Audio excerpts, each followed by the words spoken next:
just think fasting is the absolute holy grail of health and wellness and longevity. Even if you're doing 12, you're getting some benefit, right? Right. I've talked to people, I can't. Well, you can't because the word can't is in your vocabulary. Correct. Right? Anybody can do it. Go to a naturopath or somebody that does an actual full extensive blood panel. We're working at designing a product that has some herbal adaptogens in there that help you deal with stress.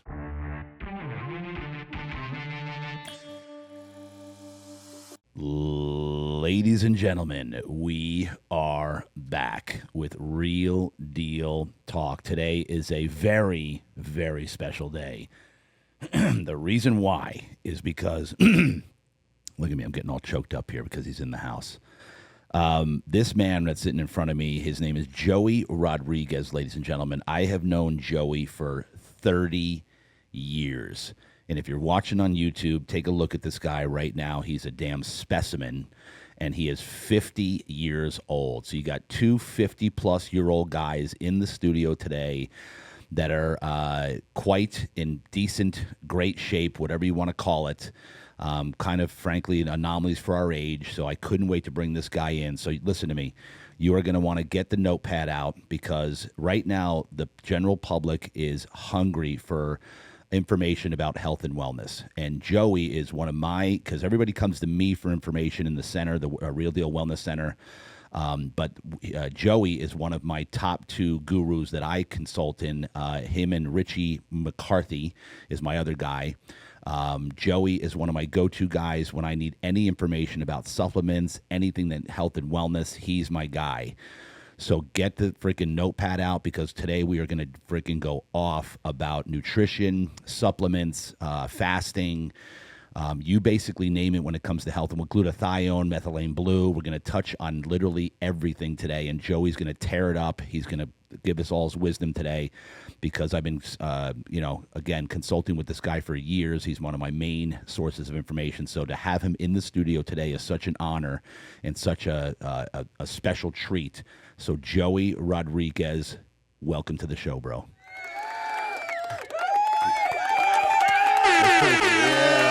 Let's go! There it is. Hey, thanks for having me. So Richard McCarthy, is that the guy that used to do, does he still do, was he in the supplement space? He was, yeah. What brand was that again? You know what? I don't even remember the brand he was with. Yeah, Richard and Jen McCarthy? Was he? Yeah. Okay, I know him. He's been in the nutrition. Good guy. Yeah, great guy. So he's been in the supplement space for 20 years plus. And he's a guy that in the supplement space has dug so deep into that space that I haven't met anybody that knows more than him. Mm-hmm. You're right there with him. You're one of my go-to guys. I don't even know if you knew that or not. No, well, I mean, it's like the more you learn, the more you realize you don't know anything. That's right. And so there's just so many different pillars to health and wellness. And my I guess my experience comes from the supplement aspect of it. Yep. I started off as a teenager in high school selling vitamins and sports nutrition supplements off a cart in the mall. Wow. And eventually I started my own supplement store in a mall in Mission Valley, and that led to getting into reaching out to specific sports nutrition supplement companies like, hey, why don't you do this, or why don't you include that, or why don't you do this? And then it led into me coming out with my own brands of nutritional supplement, and led me eventually to where I'm at today, getting ready to launch my own line of energy drink. Which I can't wait to see. Yeah, I'm pretty excited about that. Just a healthy option. You see everybody going through their day, like just drudging along and literally poisoning themselves with Celsius. Just poison themselves. Red dye number 40, sucralose and aspartame and ACE-K, and then these chemical derivatives that are like basically synthetic chemical derivatives of amphetamines or just man-made synthetic crap that they're literally poisoning their body. And what's frustrating about being in this space, like especially the health and wellness, the nutrition space, it's like the majority of the supplements that people are putting in their body day in and day out, I want to say, are literally taking years off their life and are potentially dangerous and unhealthy. They contain like pollutants and contaminants in them. Yep. You see people chugging their amino acid supplements, and these amino acid supplements are made from like duck feather and human hair, and then like there's literally like petroleum and heavy solvents like and residues left over that they're ingesting every single day, and then they're artificially sweetened, and then they got a cool color, and people are sipping this every single day, thinking they're doing something healthy. Exactly. So there, folks, there's your teaser right there. So you can see where this is going to go on this interview. We're gonna dive deeper into that, Joey, because I want to, but I also want to give everybody just a little bit of context. We got to do a little bit of your backstory. But folks, I'll tell you this right now: this will be a pretty quick backstory because I want him to go off like he just started to go off about how unhealthy are, the energy drinks and all these things. Because right now, I mean, I'm hearing kids are drinking these things. Oh yeah. Jacqueline, my daughter's friends, are drinking energy drinks, and again, I'm gonna unleash Joey here in a second. We're gonna go off. But I do want to get into a little bit of your backstory as well, because I want them to get some context here. So again, you and I have known each other for about 30 years. I think we met each other in the scene, the PB scene, is what I think, right? Yeah, probably so. Maybe the Barefoot Bar. Yep, that sounds about right. I used to hang out with Doug Pearson, right? And met him at the gym, which was back in the day. It was called Gold's Gym, yep. Right? And I was there. I was more of an Ocean Beach, Point Loma type guy, but Doug was a PB guy. Yeah. So, and he was older than me, but somebody that was introducing me into, I was 21, so I was just getting into basically being able to go to the bars and stuff like that, or that being in that scene. So I think Doug Pearson was kind of like the, the connector, so to speak. Yeah, I can never forget Doug. He was an absolute physical specimen. He was a monster. Yeah. And I think he watches some of my stuff, so I'm hoping he watches this. For sure. And he's going to be excited that we gave him a shout out. Yeah. I'll never forget Doug.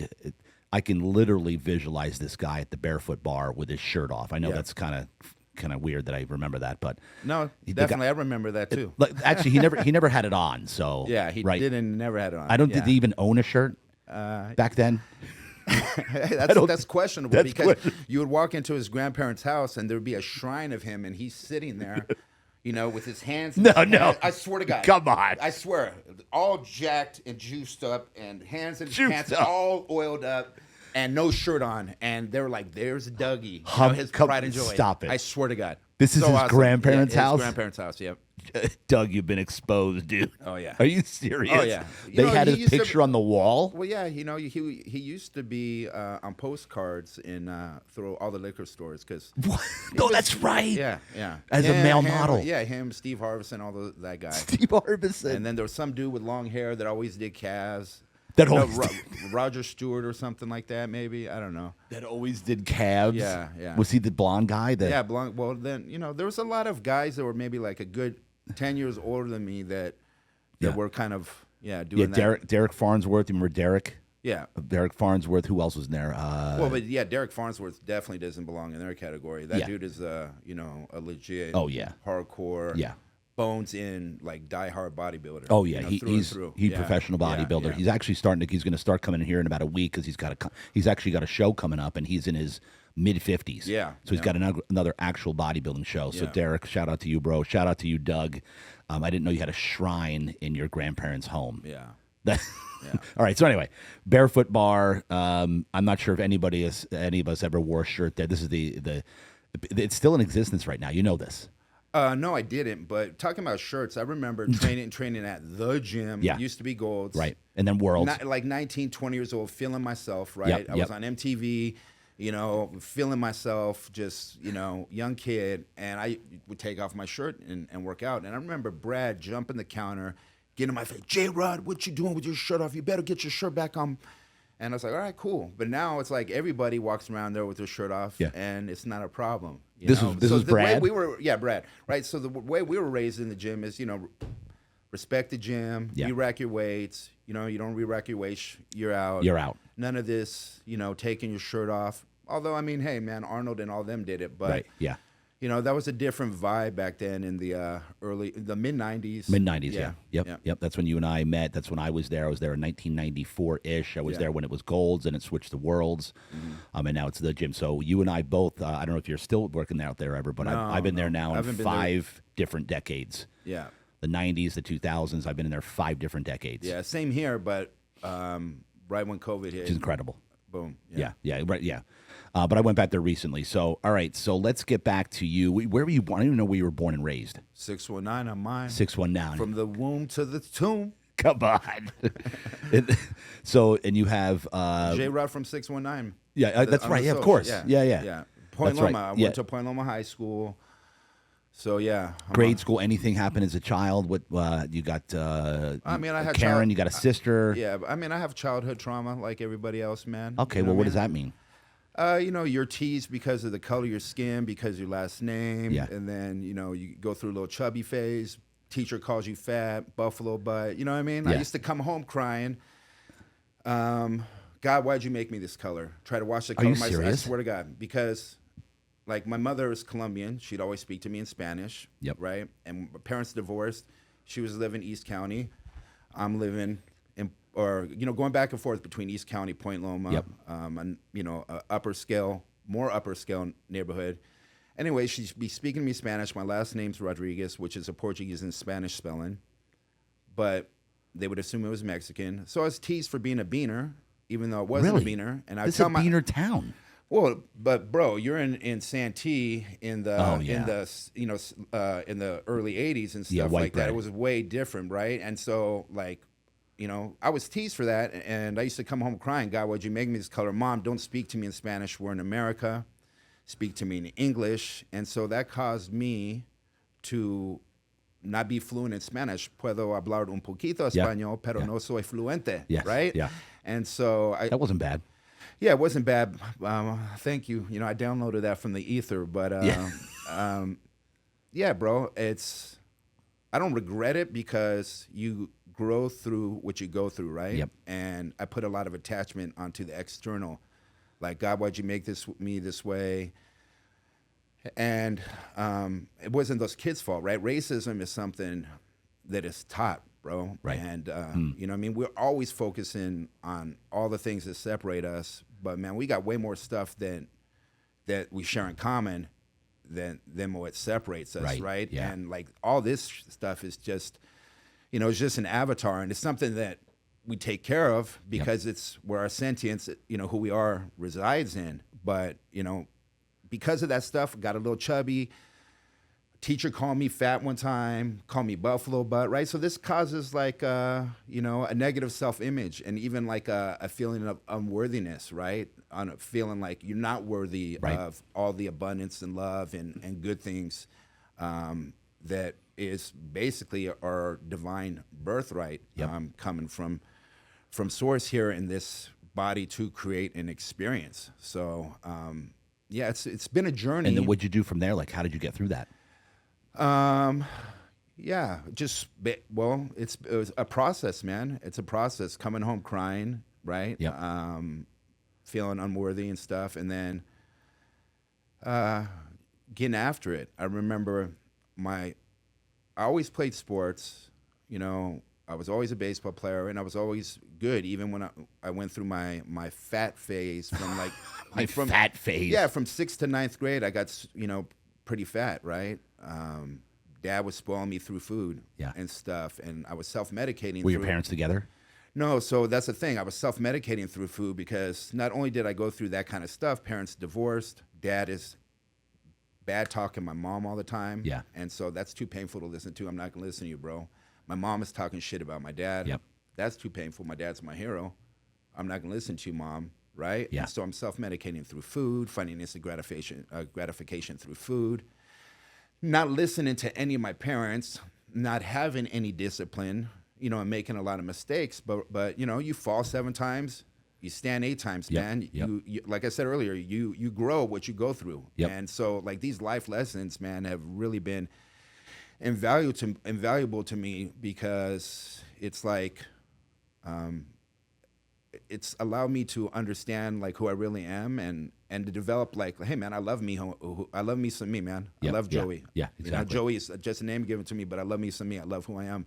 I know I come from a good, pure place, and all that other stuff is, and everyone else's opinion. Like you learn to like not give a fuck about what other people think about you, man. And when you give 0 fucks about someone else's opinion of you, that is so liberating, man. And freedom is everything to me, man. Yeah, it is. It's everything for existence. Yeah. And the majority, if not like 99% of people, just care about what other people think about them. And most people live their entire life through the eyes of their peers and how they think they should be acting. Most. So you're 100% correct, man. And the second that you can get to the point in your life where you do not care about what people think about you, because at the end of the day, it doesn't matter. It does, because when it's all said and done, bro, at the end, is it really going to matter what these people thought about you? No. Right? But how many people let it drive them? And it ruins their life, frankly. It really does, and it drives you from the littlest thing, man. I'm not going to go do this exercise because this over here, because this person might be thinking that. And Everything. Yeah, just every little decision. And now it's like, no, just walk in freedom with good intention. And, it's a constant process, man. Oh, yeah. It's a constant process. Like, why am I thinking a negative thought about this person for no reason? Okay, let's check that. Let's reenact that. Let's let it go. Let's send them love and light. It's a constant process, man, of just, being present and being grateful, man. It starts with being present and grateful, gratitude and being in the present moment. It's funny that you mentioned that now, Joey, because I knew before you came on I wanted to get on this topic. And now that you brought it up again, I want you to go a little deeper. As how liberating and how much freedom does one have when you're actually living in the present? How important is it to live in the present? It's like the now. It's really is everything, man. Because if you take care of the present, then everything your life is great, right? And we're gonna always have these conversations internal, right? We constantly have internal dialogue. Yeah. And sometimes these internal dialogues controlled by the ego or that self-limiting voice that's in the back of our head, kind of always rearing its ugly, nasty head telling, no, you can't do that, or no, you're no good, or whatever, right? And it's keeping you in a conversation of maybe a past conflict or trauma or situation, right? Right. Or it's creating a fictitious narrative of something in the future that hasn't manifested yet, right? And that's why they say, like, fear is a lie, right? False evidence appearing real. Fear only can exist in the future. You can't fear something. True. Right? Yeah. Like, because, like, I'm not going to be able to pay this bill. I'm not going to be able to pay this bill when, or something like this is going to happen to me. It's always in the future. Own the present moment. And it's not easy. You're going to have these thoughts, but then I've always told my kids, the most important conversation you ever have is the one with yourself. Yep. And we got to always control that narrative by positive self-talk. But it goes even deeper than positive self-talk, brother. It goes to like positive self-talk and actually feeling that scene or that emotion. State of being. That state of being. Yep. Like, feeling is really the true secret. They even talk about in the Bible, right? When you ask and it shall be given, ask and it'll be given, with no hidden agenda, as if it's already happened. Correct. Right? Yeah. That is the true key. Again, not always easy. I am wealthy. No, Yeah. you're not, motherfucker. You got $7 in the bank. Yeah. You know what I mean? No, Right. I'm wealthy. I have my health. I am abundant. I have my sound mind, my physical body. You know what I mean? Yes. So it's a continuous process that never ends. But And gratitude, gratitude, right? Yeah. Being grateful for what you have. Yeah. Like, how important it is to express to just gratitude every day. Gratitude, right? This is going to be cheesy, right? Yeah. Gratitude is the attitude of altitude, right? Yep. You know what I mean? But if you don't appreciate what you have, then how are you going to appreciate anything of any more significant value? That's right. Right? Yeah, totally. So ultimately, man, we're fucking ourselves every day, and we got to unfuck ourselves, Yeah. right? We fuck ourselves with our thoughts and our emotions tied to our thoughts. And we have the ability to change that, right? The ancients always said this in scriptures, like, all is mind, the universe is mental, right? Everything starts with thought. It's the fastest way to travel, right? Quanta thought. Yep. You know what I Yeah, mean? yeah. Thought is everything. Everything. And thought with emotion, energy in motion, is really where it's at, man. Yep. So Everything's about our thoughts. yeah. Everything. So you talk about gratitude, man. I start my day off with a gratitude prayer. With a prayer, Yep. it starts with gratitude, being grateful for the new day, the blessings, Yep. the lessons, the opportunities that it provides. Just even getting another day. Right. Just getting another day, right? Yep. And okay. And then my morning is kind of like positive self-talk tied with some emotion, working really hard at creating the life that I truly desire, and really comes down to, you know, love, being loved, giving love, receiving love freely, and abundance and peace, right? Yep. So, Yep. and feeling those things, seeing myself in abundant, peaceful situations, right? Creating scenes like that are very vivid of me maybe talking or sharing experiences with family and loved ones, and seeing myself in that feeling, just to create that. And sometimes it's more challenging. I'll tell you, man, there's been times where as recently as 5, 6, 7 years ago, man, I'd be curled up in a ball. Like sometimes, because, you know, we're going to deal with contrast. We're dealing with other people's emotions and energy. We're dealing with social media. We're dealing with news. We're dealing with a lot of stuff. It's all information that we're downloading, constantly downloading information. And sometimes that information can have a negative effect. There'll be times where, man, like curled up in a fetal position on the sofa or on the bed, like, you know, feeling down. And I literally just, come on, man, you got this, champ. Let's go. You ain't going out like that.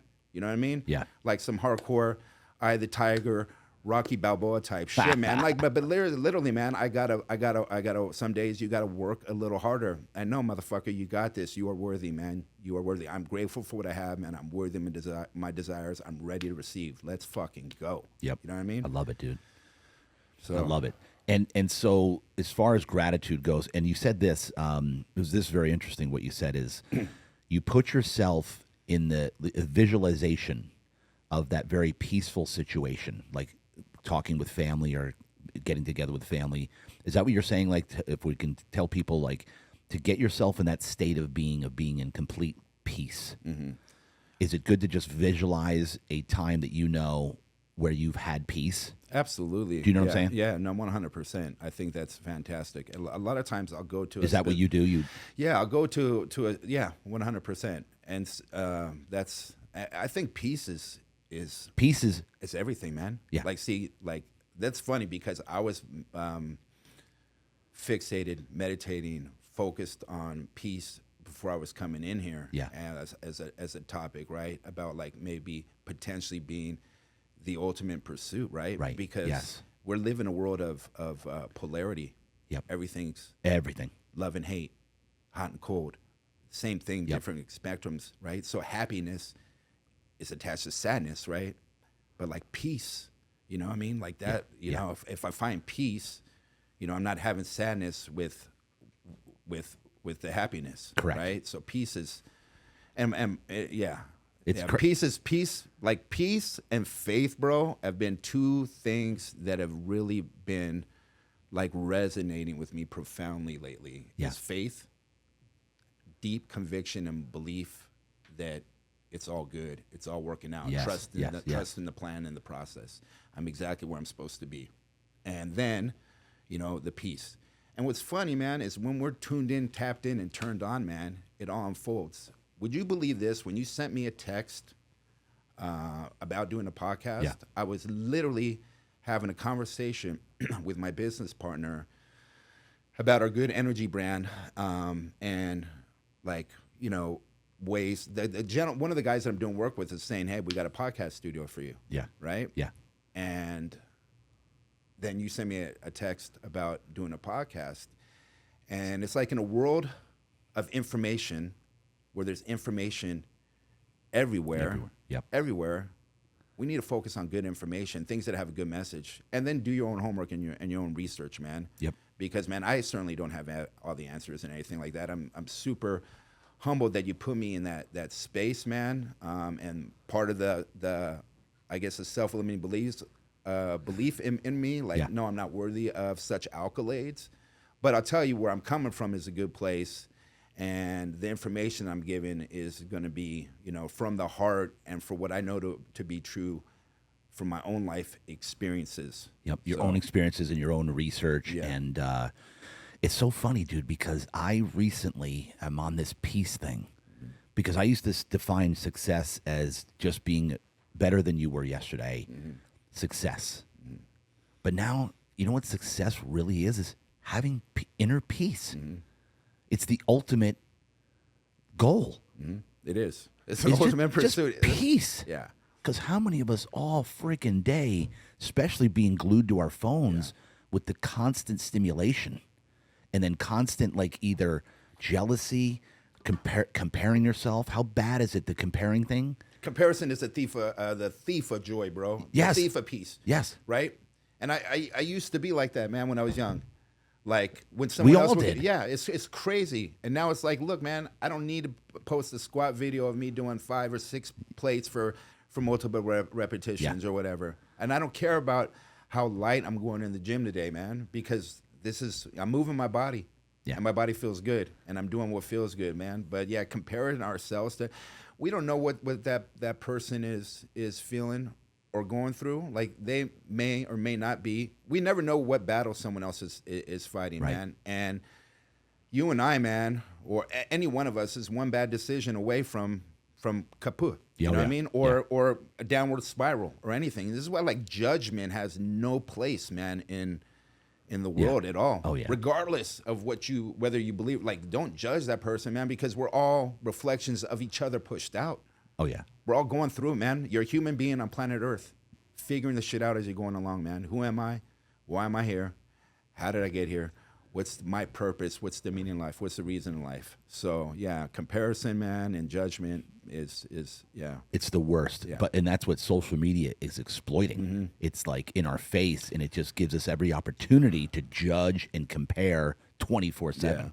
Right? Yeah, but it's crazy. But how does it feel now that when you have that mental approach or that thought where you're not comparing yourself to somebody, you're maybe acknowledging their beauty, their greatness, their accomplishment, their success, and you're not comparing yourself to them and feeling inadequate and feeling like like you failed, or feeling like you're not getting your due, because you know what I mean? Yep. We're all capable. Yeah. We're all capable, man. We're all worthy. We're all deserving, and there's enough abundance for everybody. Oh yeah. It's like, and I'll say this again: if you can find inner peace, that is true success. And like you said, is putting yourself in the state of being. If you can do that every day, and just by the way, I do the same thing every morning. I wake up and pray and thank God for all the blessings. And I started doing this about 3 weeks ago with my wife. I took it to a whole nother level. Oh, that's beautiful, man. Every morning we wake, no matter what. If she's up before me, we both wake up somewhere between 6 and 6:30, give or take. And she gets the kids to school. I come to run the business. And every morning, no matter what, I stop. We both stop and we both hug each other really tight, like not just a weak ass hug, super tight hug. And I pray us in every morning now, and we both pray it in for about 2 to 3, sometimes 4 minutes, thanking God for everything, bro. We do this and if you're listening to me, you have a significant other, give this a shot, because we immediately start the day connected. Literally, our energy is connected. So the whole time I'm physically hugging her really strongly, like pulling each other in, not just like this. And we pray it in. Thank God. Thank you for this. Thank you for the blessings. We lift up this family. We lift up every person that's in our life. We lift up this, lift up this person, lift up Johnny, lift up Mia, lift up all the people in our lives, and we lift them up and we just thank you for the opportunity to have another day to do your work here on earth. And folks, listen to me, and you don't have to be Christian. Just say thank you. Thank you for this. Thank you for this. Thank you for this. You don't have to say thank you, God. You don't have to do that. Don't think because you're not a believer that you can't do this, is what I'm saying. Anybody can do this. Start every day with gratitude, and your significant other, your spouse, that gets you both really, really connected to start the day. And then you both go off. Rachel has said to me, JD, this is the best thing that we've ever done, because it gets me in this such beautiful, harmonious headspace to start my day, knowing that we just did this. And then, bro, it's been a huge liberating thing. So I'm telling everybody, if you're watching, if you have a significant other, and let's say because a lot of people their relationships they're almost like glorified roommates at this point. I'm gonna say this: get back together, reconnect, try this little thing every morning, start every day with this, and see what happens. See how much more connected you feel to your spouse. Anyway, I want to get off on that. I want to go off on that tangent. No, since but you talked about it. No, that's beautiful, man. So what would you say your ultimate practice or way to find peace is? Well, I asked this for Yeah. my own, Yeah. for my own, So for me, I have one day off a week, Mm-hmm. and let's call it the Sabbath, because in the Bible the Sabbath is a thing. Yeah, God rested, yeah. You gotta rest at least one full day. God has designed us to work 6 days a week. I'm just saying that one day that I have with my family, where I shut off all business for the most part. There's still a little bit trickling in the back of the brain, where I'm just present with my family, enjoying the love. We go out to we go to church, we go to breakfast, we go to lunch. And then that for me is everything and balances me out with complete peace. During the week, I will say it's kind of hard. I get in a sauna every night. I meditate and pray in the sauna every night. I finish every day at 140 degrees in my sauna. And that melts everything away. Any anxiety, any stress that I had in my body, it literally melts away. And that gives me, and I put myself in the state of being that you talked about, and I have complete peace. So that's pretty much what I do on a daily and weekly basis at this point. And I am not perfect, bro, believe me, because I'm under a tremendous amount of stress. Yeah, we're all works in progress. Nobody's got it. I mean, we know, a lot of us know things that we need to do. It's a matter of holding yourself accountable and implementing them. And some of us do a better job at balancing it all out. And some of us, there's times where we're on and we're on fire, and then there's times where we slip up, man. But it's a constant practice, man. You just keep going, and you don't beat yourself up, and you don't carry the shame and guilt about the shoulda, coulda, woulda, man. This is why, I think even words that we speak are really important, because I don't want to say I should do this, because should is carrying some shame and guilt associated with it, right? And I already have we talk about my childhood trauma too. Yeah. I'm a recovering Catholic, bro. You know what I mean? Yeah. I mean, God's going to punish you. Yeah. You're going to burn in the eternal fires of hell. You know what I mean? Yes. Seriously, man, that's some hardcore shit, man. Yeah. So, yeah. You're traumatized. Yeah, man. And I always, man, I remember getting the picture Bible for Christmas. What do you want for Christmas, Joey? I want a baby Jesus. And then I remember Christmas coming. I got baby, I didn't say baby Jesus. I said I wanted a Jesus doll. Yeah. Right? And so then Christmas comes. I get the Jesus doll, and it's this little porcelain figure in a manger. Yeah. Right? Right. And I'm disappointed because I wanted a Jesus doll, like a stuffed Jesus that I could carry around like a pillow, like my little buddy, my ride or die and stuff. You know what I mean? Yeah. So, yeah. I love it, dude. I love it. How important, we're going to segue, we're coming through to the nutrition stuff here. How important is to take care of the vessel, the physical body that God has given us? Let's talk about that, and we're going to go right in and start going off about everything here. All right. Well, I mean, I think it's very important, man. Because what's the percentage right now? 70% plus of our population is either overweight or obese. Yeah, it's crazy. 70 plus. Yeah. And major problem. Yeah, it's a major problem, man. And this is why I'm very supportive of this MAHA movement, Make America Healthy Again, man. Regardless of what side you're on, left or right or whatever, man. It's come on, let's improve the quality of our food. Let's recommend diet and exercise and healthy lifestyle habits that weren't even recommended to us by the powers that be during COVID, man. And people should be pissed off about this shit, man. And they just want to talk about it. And you're forced to take a vaccine that you didn't even need, man, or that wasn't even a vaccine. And you were lied to and told that, hey, man, this is going to prevent you from getting the disease. This is going to prevent you from transmitting the disease. And and the fact is that was false. Yeah. And I said it from day one, man. I told my buddy, bro, they're pulling a worldwide scam on us, man. This is fake news, bro. And he went off on me. Yeah. He went off. We're just social distancing. We're wearing masks. Get the vaccine. It's just, bro. It's just wow, man. Everybody's tuned in to a different frequency and algorithm, man, and sees the world a different way. So I get it. I understand it, man. But I feel so good about my decision to not be vaccinated and maintain my freedom. And actually, people would say, hey, man, I want to travel, so I'm going to get vaccinated. But it's a bigger problem than that, man. It's Oh, a yeah. bigger problem than that. Just giving up your God-given rights and freedoms for no reason and not questioning. You know what I mean? Right. Not questioning and stuff. But this is the only place, like, the body is the only place we have to live. So it's important to take care of it and make good decisions daily, for sure. And this is going to lead to, more peace, more happiness.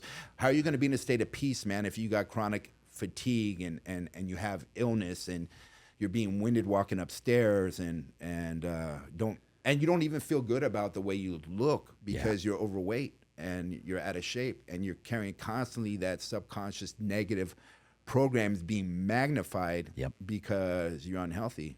It's bad, dude, because you know it. Even when you and when we put on a little extra fat, I can't stand it. Yeah.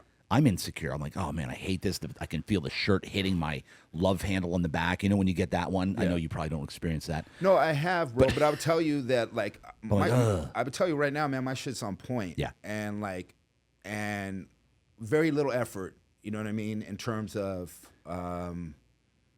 like, I used to do, like, 25,000 steps a day, bro, 23,000 steps a day. Yeah. And, like, just crazy amount of activity. And I've continuously gotten in place year by year where it's getting More efficient. Yeah, more efficient and getting lower because this has freed up more time for me to work on myself, right? Right. Spending so much time attached to, and then also feeling good, like feeling like not having the attachment so much to, like, okay, bro, you didn't, like, do 25 sets of back today. How are your lats gonna look? Or you didn't do having the attachment to, like, for now, man, I crave more, like, mobility, freedom. And so let's go with this.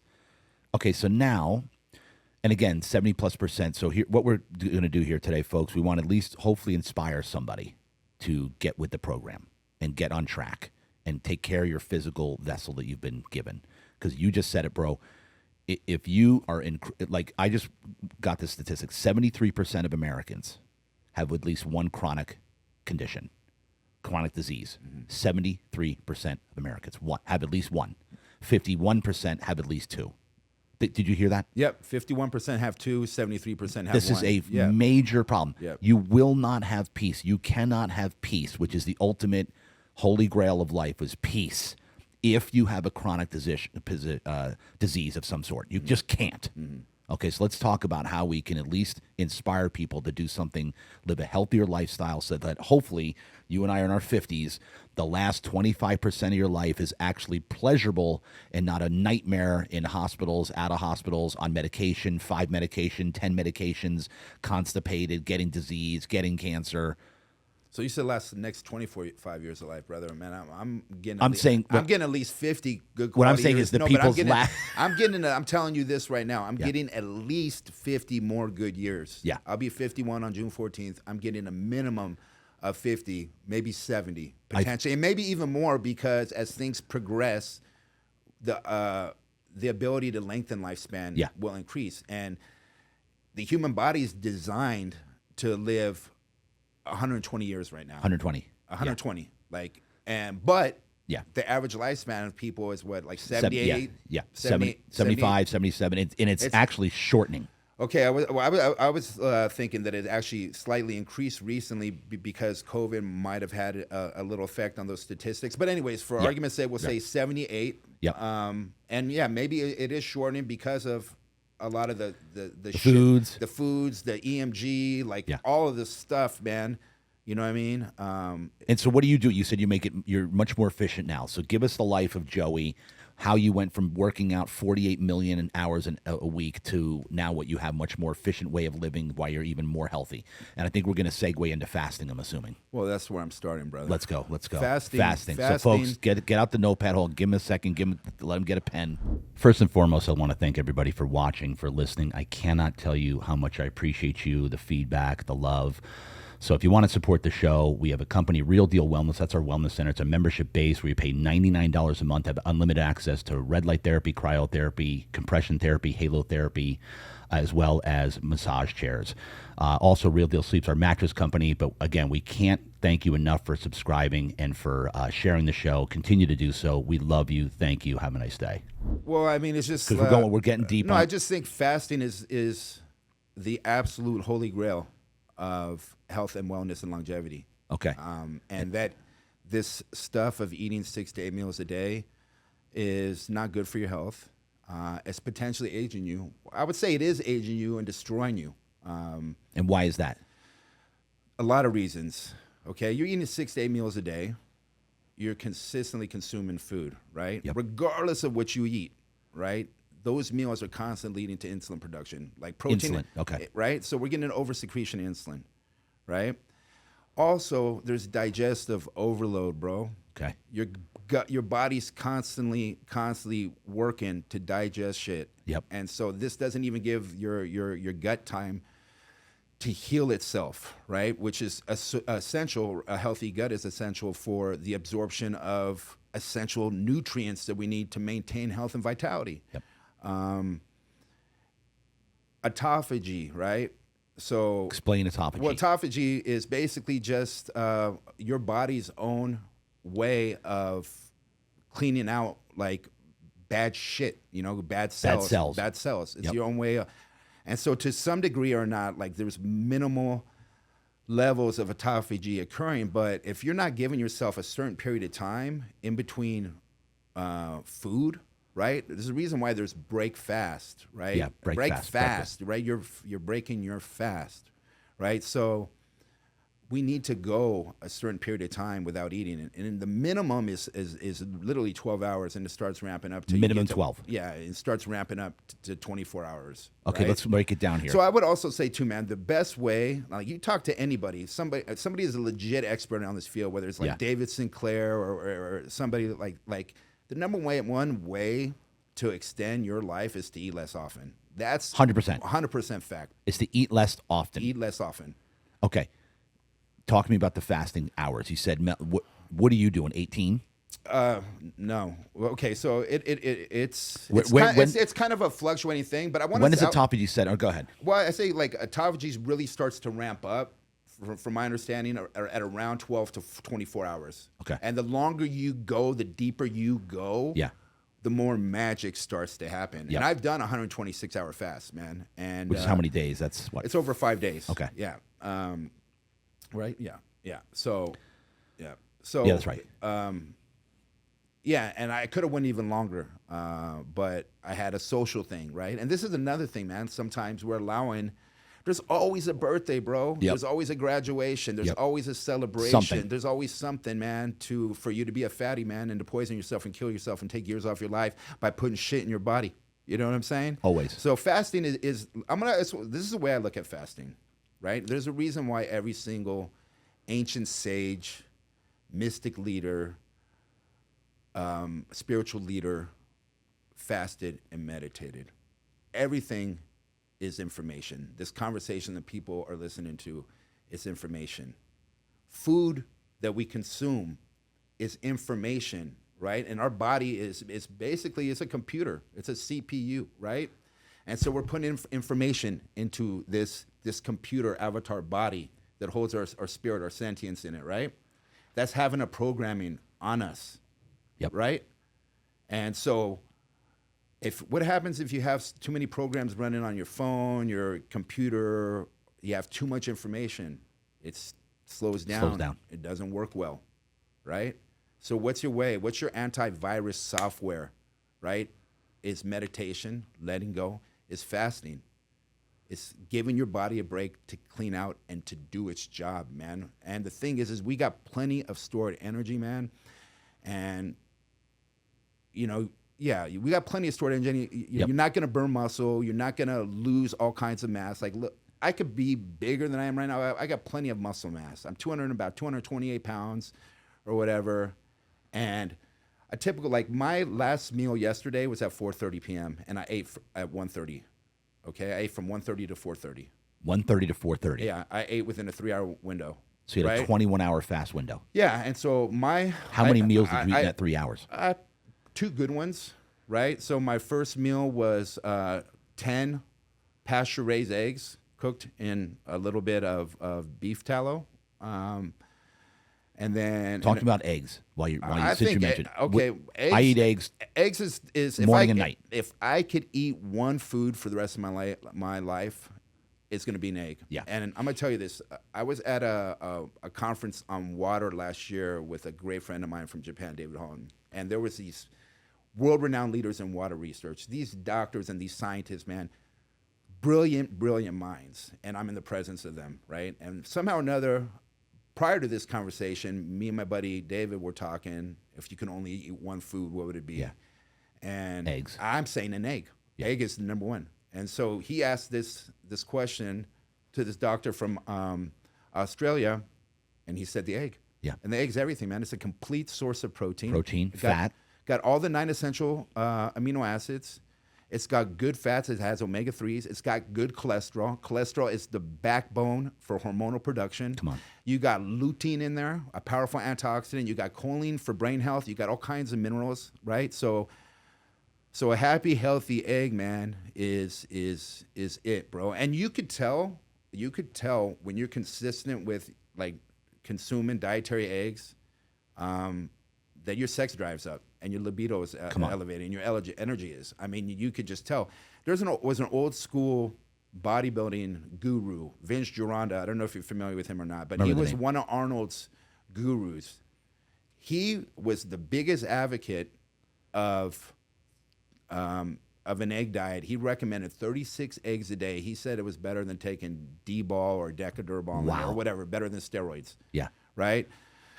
So okay, so what's the best kind? Because there's are all eggs good? Are some not good that aren't pasture raised? Give me the best egg that you would recommend. Well, I mean, the best egg I would recommend is getting a pasture raised egg from like, a local farm. Is that always going to be? That's the best. Yeah, is that always going to be your best option? I mean, are you always going to be able to do that? Right. No, but I'll go and I'll pay money for the extra, for the pasture raised eggs. That have the USDA organic seal on it, right? Yep. And that are fed. So organic is the key. Organic is important, but also pasture raised, right? You could be fed an organic diet, but not have that freedom to roam. Yeah. When they say free range, from my understanding, free range is they have like a little box or whatever. Yeah. Yeah. So so pasture raised is they actually have a lot of room. Yeah. And why is that important? Because they're out there living a happy, peaceful life, man. It's a thing. It is a thing, bro. That gets into their egg. There's a thing, man. Like my daughter is vegetarian. She inspired me to do vegetarian one time, so I made it about 9 months, which I think is a fine diet because I'm still eating eggs and I'm getting nuts and so stuff. even on vegan, you can eat eggs? Well, vegan is not vegetarian, right? Vegan is no animal products. Vegetarian. Vegetarian. You could eat eggs and cheese. But I experimented with this diet and it was fine. My ADD kicked in. I forgot where I was going with that. Yeah, so we were going with the pasture eggs. Mm-hmm. This is where we're going, right? So there is a thing, man, between like you are what you eat and you are what you eats, right? And so animals obviously have feelings and emotions and are a conscious being. And so if they're leading a stressful life, bro, and if they're murdered in an inhumane way and they're carrying that trauma and stress, we're downloading that information into our bodies too, man. Yeah. You know what I mean? It's a fact. It is a fact. It is 100% fact. You know what I mean? And is it practical? For us, you just got to make the best choices you can day in and day out. You know what I mean? But yeah, man, I'm paying extra money for organic turkey, man. I'm paying extra money for pasture-raised eggs. And so people watching, probably a fail-safe way to get healthy is just eat eggs every day, right? Yeah, I start every day with 10 eggs. Eat less often and have eggs is without a question a bona fide superfood. Yesterday, so every day I start with about 10 eggs. I do like one slice of Ezekiel bread. Ezekiel has a low glycemic index, which means it doesn't have a big insulin spike, right? Yeah. So I do that, and then I finished yesterday with another 10 eggs. Yeah. Those are my first and last meal. Yeah. And I had one meal in between, 3 total meals in a 7-hour window. Yeah, that's a good day, man. I had fasted for 17 hours. Good. So I've gotten on this fasting thing. And last week, by the way, I didn't tell you this. Last week, folks, and listen up. Last week I had this stomach issue the weekend prior. It was really nasty. I'm like, man, this is not good. I feel toxic. So starting on Sunday of last week, Sunday, Monday, Tuesday, Wednesday, Thursday, I did 5 24-hour fasts in a row. Beautiful. I only ate at 7 p.m. each night. Yeah. That's it. And I had some salad with like some tuna. So I kept it pretty clean. Well, real clean. Yeah, that's awesome, man. I dropped 11 pounds.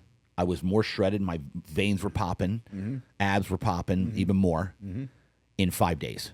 Yeah. Just from fasting 24 hours, 5 days in a row, Yeah. bro. I felt the And best. what did you eat? That one meal a day. What was that one meal? I was eating salad with tuna. One night I had eggs. So a couple of the other nights I had actual eggs. Yeah, so like protein and veggies. That's correct. Yeah, Protein and I mean, veggies. it's no rocket science, man. No, I think it's just like it comes down to like protein, good fats, vegetables, seeds and nuts, and What kind of seeds and nuts are the best? What kind of well, my favorite is the pistachio, but Yeah. I think the best, like if you're looking at best bang for everything, would be like a walnut, would be a pistachio. yeah. Walnut. Yeah, I've heard like walnuts. Walnut omega-3, good for the brain. Yep.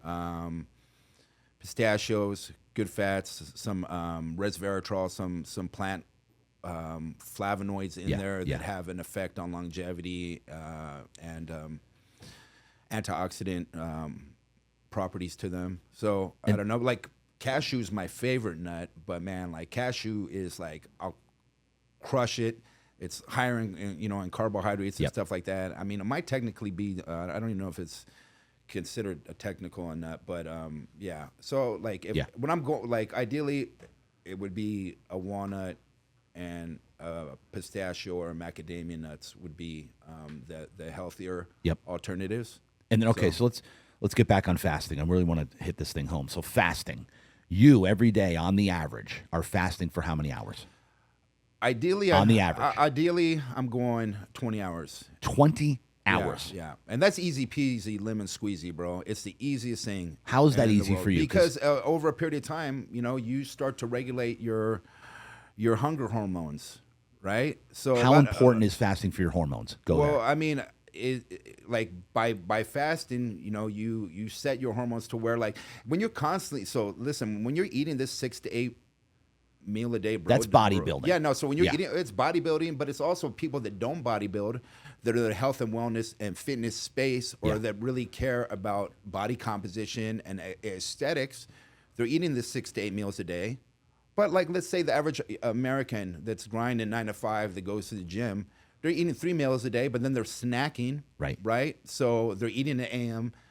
So they're probably eating from 7 to like up to bedtime. You know what I mean? Yeah. So there's not a lot of break. There is digestion overload. There is insulin production, which leads to insulin resistance and everything like that. So by doing this 6 to 8 meal a day, or whatever.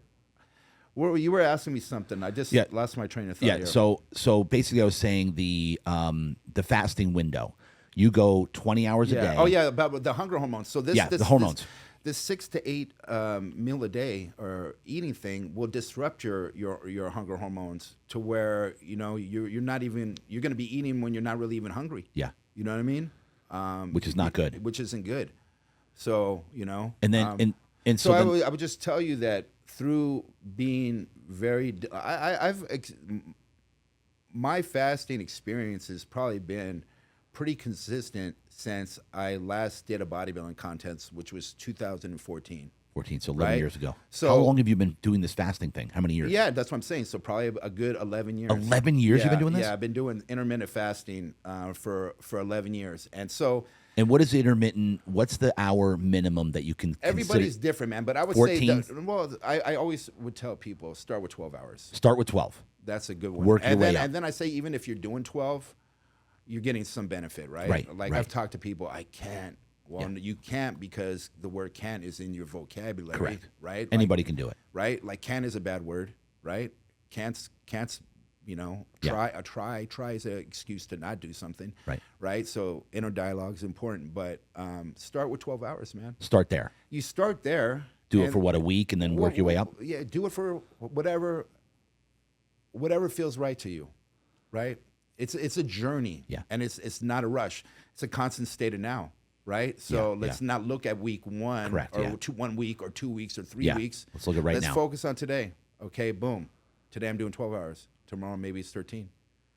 Oh shit! Today is only 10 hours. You know what I mean? Okay. The next today is 14 hours, and then it leads to 16, it leads to 18. And then it leads to like my first real long fasting experience. I did something similar to you. Yeah. I went 5 straight days of 24 hours a day. At that 24 hours a day, however, I would have 1 serving of bone broth. That was it. That was it. Mm. And so what this did was a really a beautiful metaphysical and mind body. Yeah, this is a spiritual thing too. This was a mind, body, and spirit experience for me. Okay, because I'm going 24 hours, which is a long time to fast, and you're getting some benefits. At 24 hours, I'm consuming nourishment. I'm consuming a very nutrient dense bowl of bone broth that I'm putting some spices in and stuff, some salts and some turmeric and some ginger and things to nourish my body, right? So I'm getting that benefit.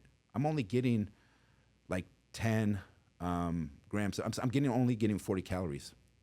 So 10 grams of protein, basically. And then all these different metabolites like hyaluronic acid, glucosamine, and chondroitin sulfate metabolites, all these beautiful things that are in bone broth, that are just nourishing and helpful, and then all these minerals, right? We're electromagnetic beings. We get these minerals to help with all the cellular processes in our body. So it's enough to satiate me a little bit.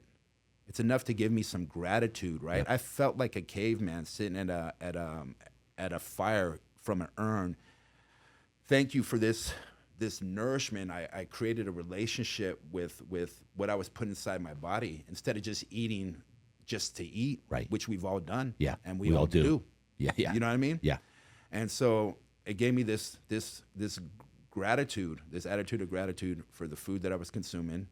I was fasted for 20 hours, so only a little bit of food that would break my fast.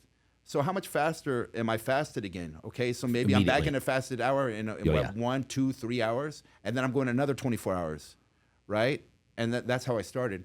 And then it became like, water only fast, or ones without any calories. And I'm doing one. So I'm not going to eat again until I get to my mother's house tomorrow night for dinner. Right, so this will be over a 48-hour fast that I'll do, because I know that I need a little longer fast. Yeah, you can feel it. The longer, and I haven't done one in a few months. The one I finished a few months ago was 126 hours. Wow! But I'll tell you this, man. So with this bone broth fast that I did, sometimes we have like little aches and pains or whatever. Yeah. And so when we make a movement, subconsciously, we're already knowing that there's going to be some sort of discomfort there. Right. And when I was making movements that I was anticipating some discomfort and it wasn't there, I was like, holy shit, man, this is freedom. This is true liberation. Just from fasting. Yeah, from fasting. And I believe the benefits of fasting, the reduction in inflammation, and then how big is it for the reduction of inflammation? It's huge, but I also believe that a lot of the benefits of the bone broth, some of those nutrients in there also helped. But yeah, inflammation, and that's one of the other things of constantly eating is being in an inflammatory state because always of the digestive process. So And that has to do with I mean, I respect the F out of bodybuilding and bodybuilders, but that lifestyle. Not to mention other stuff like steroids. Well, just the amount of drugs that you take is taking years off your life. But I mean, it's all comes down to the decision of the person, man. If they're happy and feeling it, and that's what's making them happy, and they care about that, and they don't care to live in about 100, and they want to live a good 70 years of quality life, then that's cool. You know what I mean? Yeah. No judgment here, and respect for the discipline and dedication that it takes in order to get your body into a certain physical aesthetic look. Oh, yeah. And so when you're eating a lot all day, and this is for the normal person that's eating, you have insulin surges, right? Mm-hmm. Why too many insulin surges throughout a day? Why is that bad for the body? Well, you're going to build up insulin resistance, man, and that's going to lead to type 2 diabetes. And explain how that works. Well, it just your body. I'm not a super expert on how that works, but like you're constantly producing insulin always. You're not giving your body a break. Your body's constantly producing it. There's too much of it going on. Your body's not receptive to it whatsoever, and ultimately that will lead to like type 2 diabetes, and that's something that's really important, and that is really dear to my heart, is because my father died at age 60. Oh wow! Like that's 9 years of where you're at now. And I honestly, bro, I tell you, I feel like I'm 25. Like I feel like 25, 30 years old. I feel fantastic, and so. Diabetes is a killer, man, and so this can it all be prevented by eating right or fasting? Well, they've already shown that fasting and low carbohydrate diets could actually reverse diabetes, man. Oh yeah, this has been documented. You know what I mean? Yeah. Like this is it could all be augmented through lifestyle choices, man. I'm a guy that like I'm a low carb guy.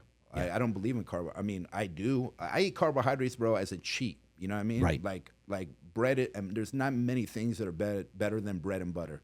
You can make an argument that good bread and butter tastes better than a bone-in ribeye steak. Yeah. You know what I mean? But like, you know what I mean? Like these are some of the finer things in life. What do you think of white rice? I love the taste of white rice. I love the taste. Right? You know what I mean? White rice is fantastic and it's easily digested, but also too, it's not serving any nutritional value and can spike insulin. You know what I mean? Yeah. So I can make a case, bro, that that you shouldn't be consumed. What is the minimum requirement that you need to live a day for carbohydrate intake? Are you asking me that as a question? Yeah. I don't think there is one. There is like zero. Yeah. Like technically, because the body can feed off its own fat for fuel. Yeah, your body and your body needs protein. Correct. You need amino acids. These are essential. Because that's the breaking down of the body. You have to repair the breaking down. And then you use these amino acids for other things too, right? For like cognitive function. All the other stuff, right? Yep. And fats are essential. Essential Fatty acids, right? Brain, heart, all the other stuff. Hormonal production, regulation of hormones, all this stuff. Yep. You know Essential. what I mean? Right. But carbs, man, is a blips, like carbs, like in terms of grains and shit like that, man. That is a blip, okay, in the evolutionary time chart, bro. 10,000 years is that, man. Earth is 4.5 billion years, roughly, so as we know, years old. Like grains, like rices and oatmeals and shit like that, 10,000 years. Yeah. And then people have gut problem, like have problems with major gut problems, like you know what I mean. You got like celiac, people having problem with gluten, but other things too, bro. Like things in oatmeal, like people eat oatmeal, and oatmeal can be, and white rice can be part of a healthy diet, right? But overconsumption of these things, like oatmeal contains things that are called lectin, or no, I'm sorry.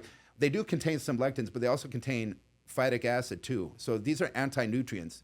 So phytic acid will bind to things like iron, calcium, magnesium, which I think minerals might be the most important thing that we could take, man, because it helps like send the signals through all the cells. This is why, like what you talked about starting your day, man, it's really important to mineralize, to take these electrolytes in. Right. Not just like potassium and sodium and magnesium and stuff like that, but all these other trace minerals like manganese and like boron and copper, all these other trace trace minerals are super important to health. Yeah. So And so, getting back to what was the other thing we were talking about? Would you say it's pretty safe to say that the majority of gut problems are from carbohydrates? Is that a pretty safe statement? I don't know that I don't know. Maybe the majority? Yeah, that's a good Like, question. is good I haven't- protein going to cause gut problems? Yeah, that's something that I'm gonna dive Dig in- into. Maybe yeah. write down and dive into. You mentioned that. water. Uh-huh. Let's go on to water. Is water water? Is the alkaline water? I tell people it's a scam because you can't make the body alkaline with alkaline water. Give me your water take here. So I went to this water conference. Yep, I remember you mentioned that. So let's get down here. And so my buddy David Holland, who's one of the most beautiful human beings you'll meet, he's in this health and wellness space. This is a guy that's doing all the right things. Yeah. You know what I mean? Actually putting out products that are supported by science, that are designed to work with efficacious doses of everything, that doesn't cut corners when it comes to compromising quality. We went to a water conference together. Yep. With all these experts on water because he's purchased 2 mountain spring wells for water to produce water. Yep. In Japan. And I'll tell you, man, I came out of that probably a little more confused really? on water. But I will tell you this, man. Like, water is obviously the most important thing that we can take. Water is conscious, right? It stores information. It's mind-boggling and mind-bending. But you want like naturally alkaline water, ideally from like a mountain spring well, or where this water is pulling the minerals and stuff off the rocks and getting the energy from the sun. And then you don't want to be consuming it, out of plastic bottles and stuff like that, right? Right. Which so I do. So Saratoga is a good brand, and then there's that other brand that comes in a green glass bottle that I'm forgetting the name of right now that you could get at most of the health and wellness spaces.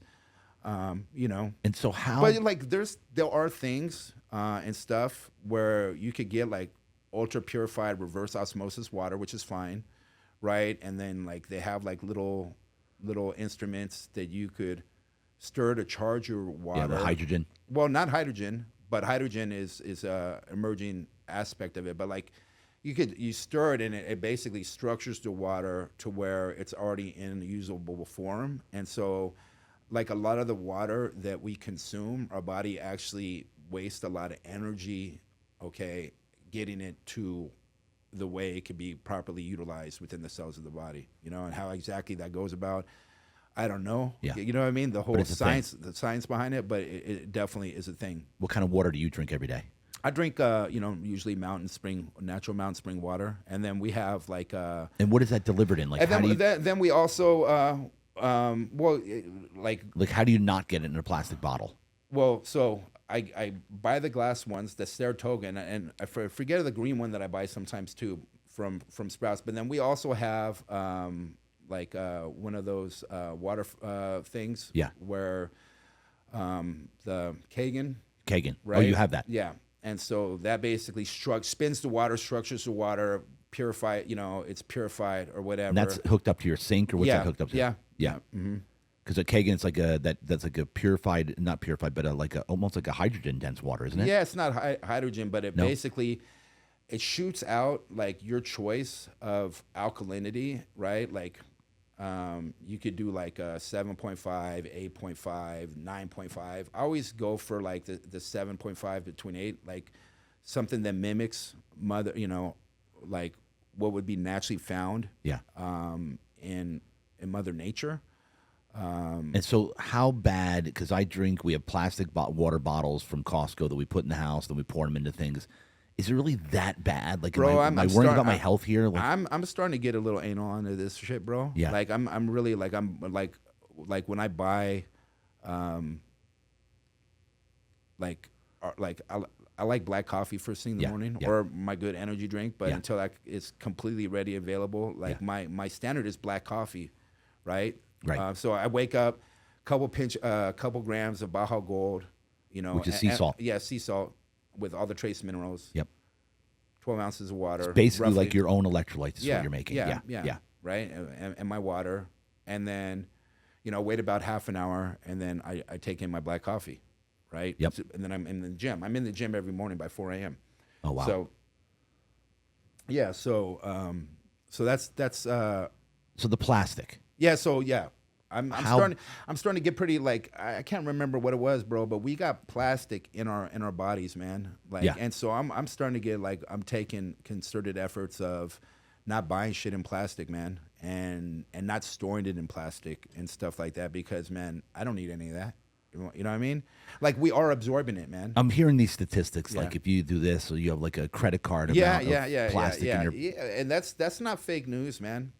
It's for real. Yeah, that's for real. That's a real thing. So do whatever you possibly But can. I think this the sauna is one of the ways that we could get rid of. So you got a you know what I mean Yeah. have a I've got infrared sauna in our house. you have a leg up on a lot of people as a way Being able to so detox. if you can being able to detox, and if you can mitigate your consumption of it, right? Yeah. So we make the best choices we can. Yeah. Ideally, it'd be nice if we were in this oasis of pure bliss and harmony.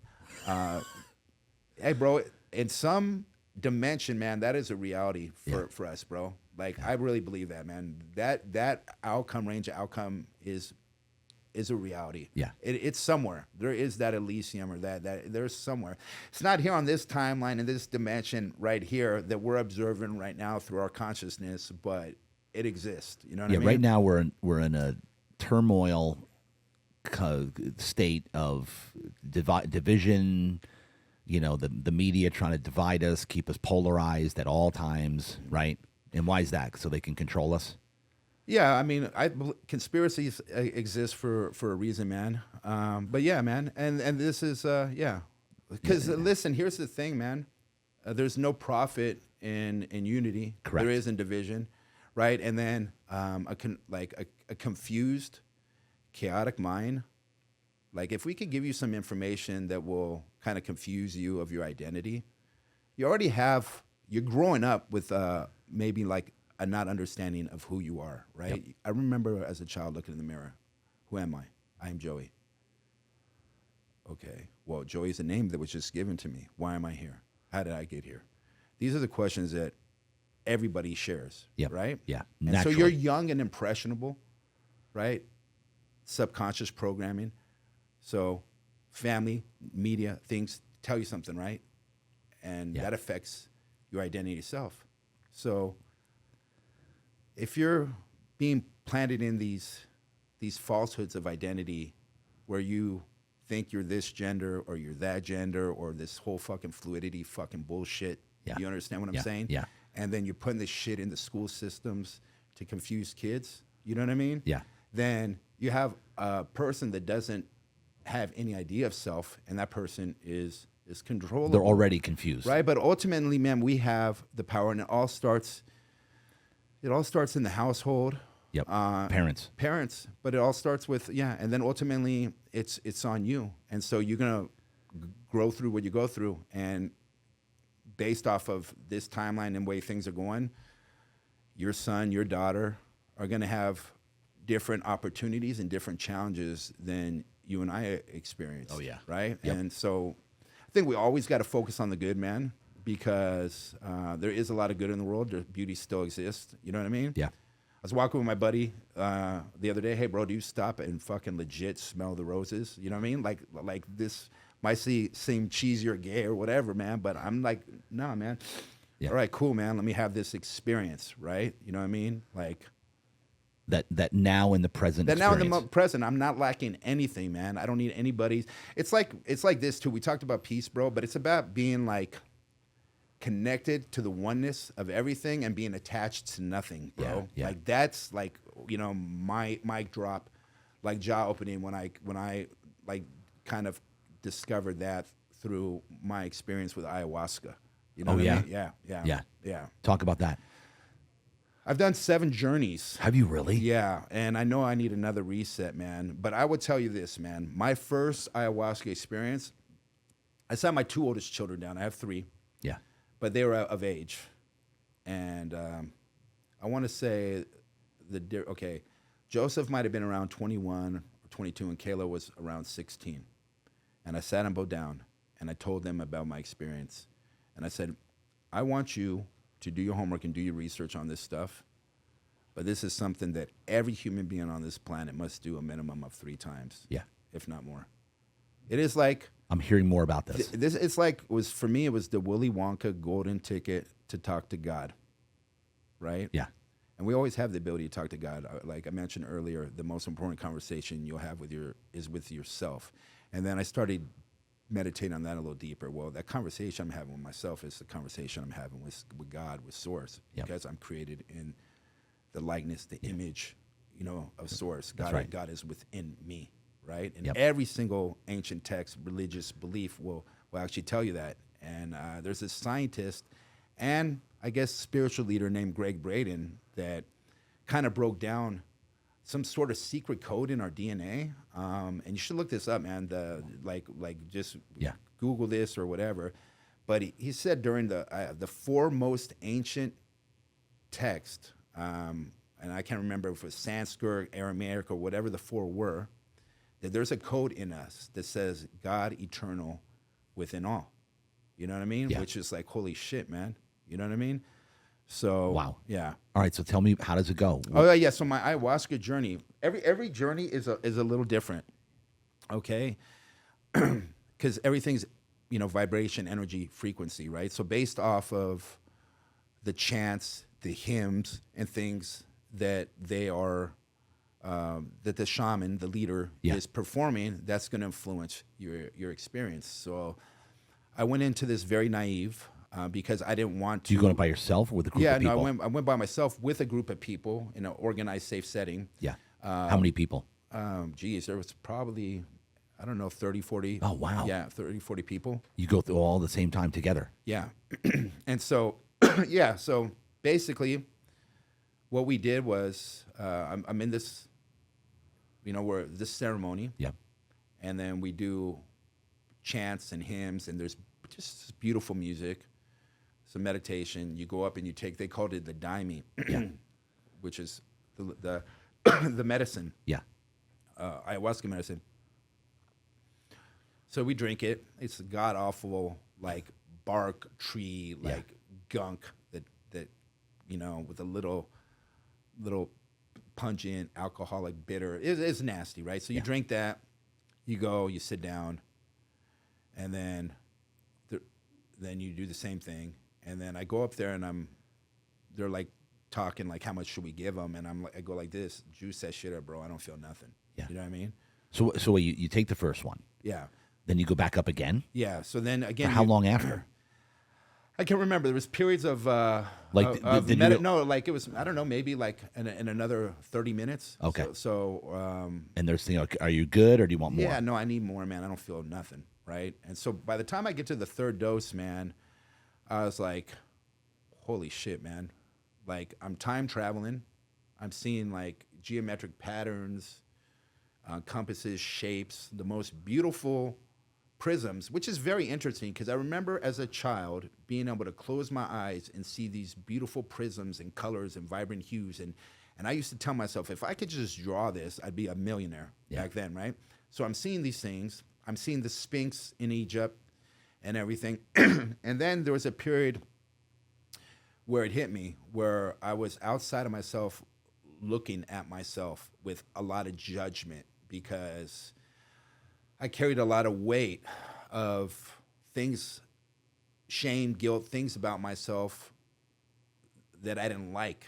You're judgmental of yourself too, right? Oh, yeah. Right? Yeah. So we talk about not having judgment and having more compassion and empathy. And I say, like, you got to be your toughest critic, but also your biggest supporter. I had such judgment towards myself. And then God was like, that's not you, man. Like, that's your ego. You know what I mean? You're pure love and light. Like, you know what I mean? Yeah. And like literally feeling that omnipresence of Source, like being with me. And I know you're relating to it right now because I can feel your sentience connecting, like on a deeper level, bro. Yeah. Like if you ever say like, oh, I did that right now, like, because that's who I am right here. Yeah. This right here is who I am in here. Yeah. And I feel that resonating with you right at this very moment. Yeah. But like, God, you're pure love and light. That is not you. That is your ego. I was able to forgive myself. And it's one thing to be able to forgive yourself because you say like, oh, I forgive her for breaking my heart, or I forgive him for robbing me or whatever. You say that you forgive, but you really, a lot of times, I'm speaking from personal experience. Yes. I don't, because I'm still carrying some resentment and judgment from that experience. I was able to felt like a balloon that can go into the ether and being able to forgive myself, and it was complete liberation. Wow. And freedom. And then a lot of people talk about throwing up and stuff like that. Yeah. So I didn't throw up. I've only threw up once in my 6 experiences. And that was another mind-boggling experience to me too. And so I'll be real quick with this too, because I don't know how much time we have, and I have the habit of rambling from one to the next. But my second experience, I go in there and meet with the guys, and he's like, "Oh, do you want to purge today, bro?" I'm like, "Not particularly. I'm not trying to throw up." But I guess he knew, based on that ceremony, that it would be a little more healing thing, right? Yeah, yeah. So when the daime, the medicine hit me, I was like, wow. All of a sudden, dude, I was like, boom. Yeah. I felt like an energy come in me, and I was like, holy shit, Dad. And I felt my father. And then all of a sudden, I just started like just purging and purging and purging. And that experience was like Throwing up. Throwing up was because I was getting rid of the negative trauma and energy that was stored from my father dying prematurely at 60, because, my father was my idol, and then my parents divorced, and I resented my father because of the shit he said about my mom, him giving up on life, not working and living off disability and Social Security. He was a fisherman, and so he was always telling me to do these things, but then just chilling, living off my grandparents. I judged him hardcore for that. Then he went to prison for 4 years. Oh, wow. Okay. And he was my baseball coach, this and that. And then he's gone. They lied to me and said he went to the Merchant Marines. Find out that he's in prison. So he's not there for me from like 12 to 16. So comes back in my life, coaching baseball again and stuff like that. And I just resented him, man. He could tell me nothing. I would always cut him off, be short with him. And it's funny because... What do you go to prison for? For drugs, right? So, like cocaine. Yeah, So... Talking about the resentment for him. Well, yeah, the resentment for him. But it's funny because he coached baseball. I coached a lot of my friends that I'm still friends with to this day. Yeah. Your dad was the only guy that believed in me. Wow. Everybody said like the most beautiful things about my dad. You know what I mean? Yeah. And my dad was a guy that said all the right things. You know what I mean? And had a good heart, but had his demons, his issues, and stuff like that, his fears, and he did quit on life. He was content to live off Social Security and disability, and.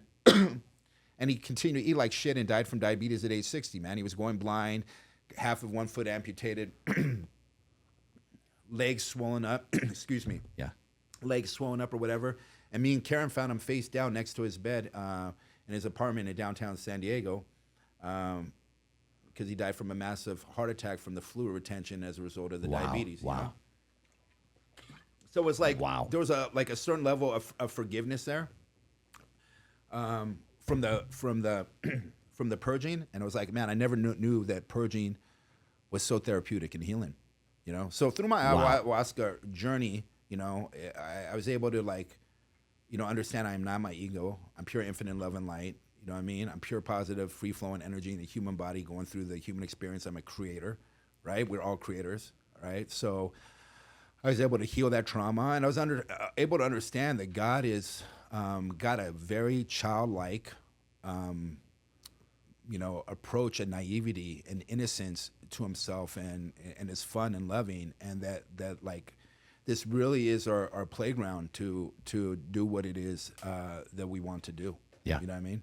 Yeah, So- and to do, I channel through him, like I'm here for him, and I do his work, and I'm a vessel every day, and so I've found more peace lately than I ever have in my entire life because of that, knowing that I'm in his, operating in his power. I'm a vessel here on earth, just doing the best I can to make a difference, make an impact, and that's why you're here today. And Well, I think that's everything, bro. Yeah. Like, if you don't have a relationship with God, that's where it starts, regardless of whatever religion, Yeah. title you want to give yourself. I'm this, I'm that, man. You must have 100%. a connection to source, Yeah. to God, and have some gratitude in a relationship with Him. Because you don't have a relationship with God, you really don't have a relationship with yourself. Right.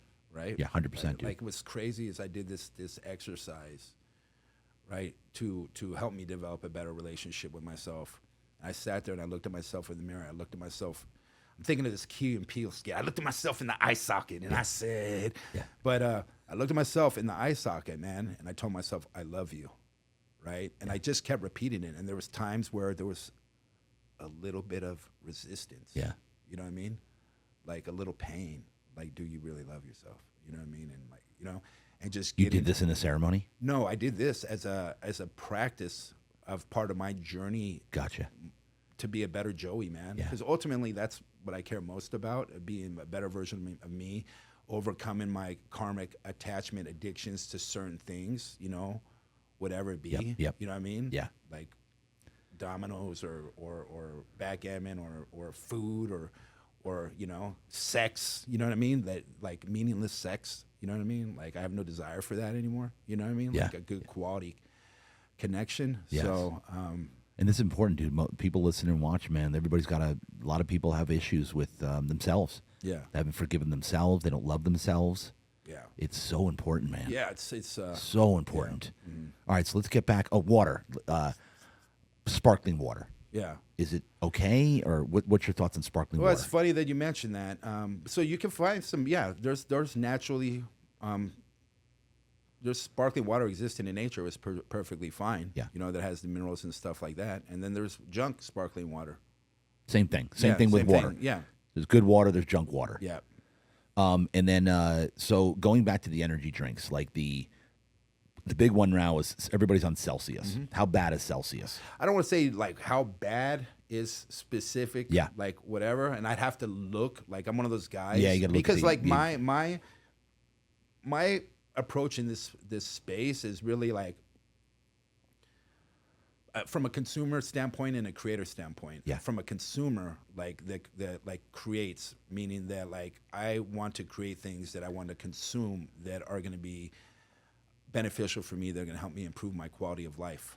And so that's always been my focus, is to put out an efficacious product that would have a positive impact on my life without compromising my health. And we Right. know that this sports nutrition and health and wellness space is loaded with a lot of crap. So I would say that like a majority of the energy drinks contain, and you see people just drudging through their day. Yeah. They're trudging along, and they got their artificial sweeteners and things, you know, all these artificial sweeteners, artificial flavors, artificial colors, synthetic chemicals, you know what I mean? Like crap vitamins that basically either you pee out or is harsh on your system because your body's got to like maybe convert them to a usable form, or has no use for them and recognizes it as a foreign thing anyways. So literally people are like poison themselves with a crutch that is supposed to give them energy and ultimately compromising their energy, health, and well-being. Right.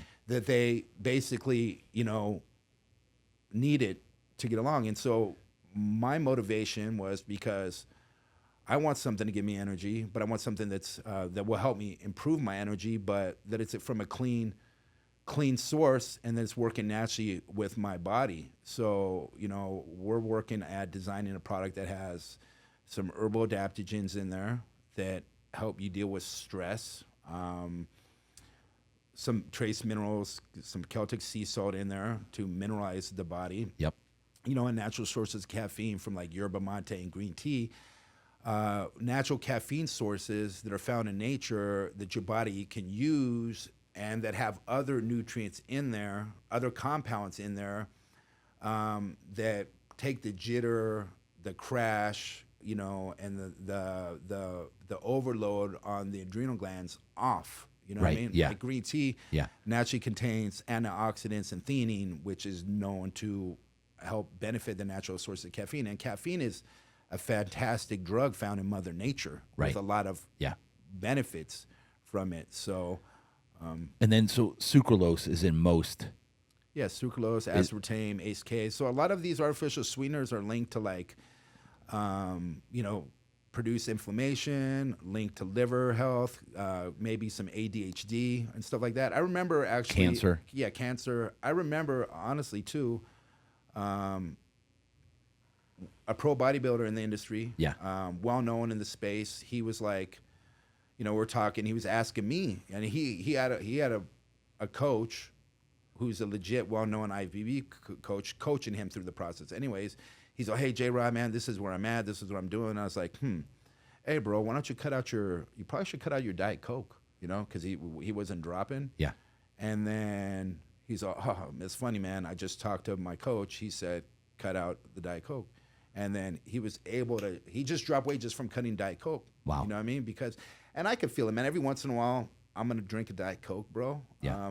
Yeah, it's my guilty pleasure. Yeah, it's a guilty pleasure, man. It's my karmic attachment to something that I need in order to feel good temporarily for some stress that I'm fucking dealing with, right? Yeah. It's a bullshit, whatever. But hey, man, I'm human. We're here in this 3D experience to basically eat bacon cheeseburgers and popcorns and carrot cakes and some of these things from time to time, man. Yeah. Right? Like, let's go. But I could tell, man, you were talking about like lymphatic drainage and where we accumulated in our legs. Well, that is magnified around my ankles when I would drink a little bit of that diet soda, and I could feel it now because I'm so clean. I could feel the bloat from it. Yeah. When I do that. Oh, okay. Just from a Diet Coke. Yeah. Well, like, okay, I'm going to the movies. I'm taking my daughter to the movies. I'm gonna say no to popcorn today, even though I love butter popcorn. Now, is popcorn that bad? Popcorn's not that bad, is it? Okay, man, butter popcorn at a movie theater, bro. You convinced me that that's fucking healthy, bro. I can't. Yeah, okay. And what about no butter? And this interview is brought to you by Real Deal Wellness. This is a company my wife and I just launched, Real Deal Wellness. It's a membership base. We're charging the lowest price that has ever been offered for wellness in San Diego in history. You're going to get cryotherapy, red light therapy, infrared sauna, compression therapy, and halotherapy, which is dry salt therapy. Real Deal Wellness. You can go to our website, realdealwellness.net. Also, subscribe to the channel, share it, like it. We love you. We appreciate you. Have a nice day. Yeah, I mean, a little bit of whatever, but like, okay, let's just take it a little bit further, man. Like, I mean, like, pretty much all the corn is made from genetically modified corn, right? Yeah, probably. Right? Yeah. But you get some organic popcorn, bro. You have a little bit. It's going to be relatively low glycemic, right? And it's it's not going to be that bad, bro. But the ones in the theaters are horrible. Oh, yeah. But, bro. Great. Yeah, come on, man. I don't care, bro. I demolish a whole bucket. Before the previews are over, that whole bucket is gone. Go get me a refill, girl. Go get me a refill. The amount of times I've finished a bucket before the movie comes on, bro. Yeah. With a big fat Diet Coke, too. Yeah. 100%. Yeah. Oh, not the only one. Thank God. Yeah. Yeah, but now I actually thought popcorn wasn't that bad. Yeah, well. But genetically modified popcorn. Yeah, well, I mean, come on, bro. Like, how many calories are we getting in that butter popcorn? A lot. A shit ton, bro. Yeah, because before we add the butter, it's already cooked in butter and has that butter flavor on there. And then all that extra, like, salt, like sodium, just like iodized salt, not even healthy salt. You know what I mean? Yeah. Like, throwing our whole sodium levels way out of whack, Yeah. So. Yeah. All right, so talk about the industry. Let's talk about hormone replacement. HRT, hormone replacement therapy, TRT, testosterone replacement therapy. I think you said you do it. I started doing it at 50. Best thing I've ever done. I feel like I'm in my 20s on every level. My physique, I'm leaner. I have more energy. Libido's always been high, but it's through the now it's off the Richter scale. Talk to me about your suggestion for guys over, what do you do? Get tested early, see where your testosterone levels, what's your advice on? I would say, like, if you're at a certain age, like my buddy asked me, he's like, hey, bro, whatever you're doing is working. What are you doing? Blah, blah, blah, blah, blah. I'm thinking about taking some testosterone. I've been using testosterone since I was 39. 39. Yeah. So. And you're 50 now. Yeah, I'll be 51 June 14th, so in a couple weeks. So. And what's your thoughts? So for the guys that they'll tell me, oh, I heard once you start, you can't go off it. I'm like, okay, and yeah. Once you become healthy, you have to stay healthy. And what's the? Yeah, it's mind-boggling. So a buddy of mine was at my house, and I'm putting together my pill case Monday, Tuesday, Wednesday, Thursday, Friday, Saturday, Sunday, whatever, AM, PM, this or that or whatever. What happens if you stop taking those? Yeah, same thing. Like, what happens if you stop? I said, what happens if I stop exercise? Why would I ever stop exercising, bro? Yeah. Why would I ever stop treating my body better?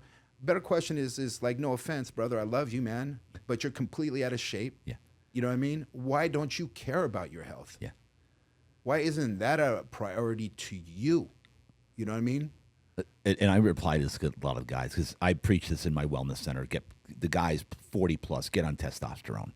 You're not even going to believe what happens. I'm like, well, I don't want to stay on it. I'm like, well, do you want to be a beta male for the rest of your life?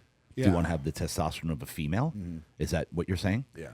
I just smack him right in the face. I do believe there are ways to augment and do what you can Naturally. naturally, Yeah. right, through practices and stuff like that, nutrition, sleep, supplementation, all these different practices. You know, you're big on the circadian rhythm. Yep, things yep, that yep, sleep. You could do to augment that. But yeah, I mean, There's no doubt. But like, I'm glad that like this is becoming more of an open topic, and that it's not as demonized and scrutinized as it once was. Like, you know, you're juicing. Right, So yeah. like this one guy asked me, so hey man, I was thinking about doing some TRT. What do you think about it? You know, I think at your age, bro, that, you know, if you're feeling this way, you know, you're going to benefit from it. You go get your blood work done, see where Yeah. everything's at. You're going to benefit from it. And then he starts asking me, well, what about Masteron? I'm like, oh, okay, well, Masteron will help make testosterone work a little bit better. It'll keep it free and has some other beneficial properties to it, I guess. Well, then what about DECA? And then what about Diana? Oh, so you don't want to do TRT, you want to juice. Yeah. You know what I mean? Yeah. So you're on these. You want to go to the you're on a, superhuman you're on, stuff. yeah, you're on a steroid cycle, right? And so this is where we gotta like also too within this space, like figure out what works best for us. Like bodybuilders set the way, right? They lead the way because they experiment. They experiment with nutrition protocols. They experiment with training protocols, right? Like they just kind of figured the shit out before there was a science proving that this exercise did that, right? Some farmers or some people working the land figured out if they picked up a wagon and pushed it, you know, it built this body, and if they drank milk or they ate steak, then they got a certain type of way. Yeah. But you also got to be careful with bodybuilders too when they apply their experience onto you too, because a lot of them, you know, are taking so many different steroids that has a different effect on how their body is going to respond, and then their client is not necessarily going to do that Right. as well too, right? So like steroids will give you a false perception of what's really going on with your body. So, Right. you know, with this whole stuff with supplements, I used to be the more is better guy, bro. And now it's like the least I could do, right? Yeah. The least I could do to get the most is the best. And I'm working naturally, like in synchronicity and harmony with what's going on with the physiology of my body, right? And so on that note, so I always tell that to guys that come to me. I say, listen, just go get a blood panel. And don't go to a normal doctor because they're not going to test all the stuff. They're just going to do the bare minimum. They're going to tell you that your range is normal, blah, blah, blah. Go to a naturopath or somebody that does an actual full extensive blood panel. Start there. Check your levels. If your testosterone is 400 or lower, you need help. Some guys are in the 200s. Some guys are in the 300s. I started at about 400, and now I walk around at about 1,000 to 1,100 every single day at age 54. Optimal range for my age is 700 to 900. So I'm coming in a little bit above the optimal range because that level works for me. I freaking love it. Yeah. I love walking Yeah, around about yeah. 11, 1200. Yeah. I'm alpha. Yeah. And believe me, my wife's very happy. You know what I'm talking about here? Yeah, I feel it. But seriously, though, guys, get your levels tested. If you're 400, even 500 or below, 400 below, I'd say is the benchmark. Yeah. Get some help, and you will thank me in the end. You actually get lean. You don't have to be a bodybuilder. You don't have to work out. You don't even have to work out. Testosterone's supposed to be in a male body. But Absolutely. 100%. you know what I'm saying? So, yeah, 100%. But here's the thing: don't do this if you like being a beta male, and if you like having female tendencies with a female level testosterone levels. Don't do this if you enjoy being that. Yeah, if you don't want to be able to protect your tribe, man, then keep your testosterone suppressed, man. If you don't want to, be a protector of your tribe, your family, you know what I mean? Then yeah, keep being a little biatch. That's right. Yeah, but if you want to protect your tribe and actually live out to why God put you here, which is to protect and provide, then you make sure your testosterone levels are in check. Testosterone is king. Nah. Yeah. All the ladies are tuning out right now. All right, guys, chill out, bro. All right, bro science. All right, let's get down here. Bro science is legit, though, It is bro. legit. You are right about that. Okay, so we got fasting. We got. Oh, so here's my question to you. I'm still trying to maintain and maybe even put on a little bit of muscle here and there. Well, that's not going to happen. It's not going to can't happen. Because you said you're trying, bro. You're not all right, committed so to I that. am. Right? I'm right. All right, You know I am putting on muscle. I'm working towards. You know, I'm working towards. Yeah, okay, thank you, yeah. thank you. The question is, if your eating window for your fasting is only 4 hours, because what's the going rate for bodybuilders is taking 1 gram of protein per pound of body weight per day. Yeah. That's our holy grail. Yeah. Is that still the case, or is that no longer the case to put on, or let's say keep muscle? Yeah, to keep muscle, you don't need it because I don't do that. Okay. I can't remember. I was just read. Was having a conversation with artificial intelligence about this. Yeah. And it was significantly lower, maybe a 0.6 grams or 0.5 or point something per pound of body actually, weight. You know what it was? It broke it down into what they broke it down was needs were way lower. I want to say for a female, it was recommended something as little as like 50 grams. 50 grams protein. Like something, and like maybe less than 100 or 100 grams for a male. Really? Yeah. So what's your feeling on this? Because we were taught, bro. Yeah, no, 250, 300 grams of protein. I sat there and I told people that. Yeah, so I did too. Blue in the face, and I could tell you that, my whole thing is for me to get bigger. It's to stay lean and maintain strength, muscle, and mobility, right? And so I'm happy with my muscle size where I'm at, and so I'm kind of like gaintaining, so to speak. Yeah. Right. Like so, I'm gaining in other areas and maintaining my strength and lean body mass. And so, like for example, yesterday I told you, I think I started telling you I ate within that 3.5 hour period of time. 3 hours. Or 3 hours, right? It was 1:30 to 4 or whatever, right? Yep.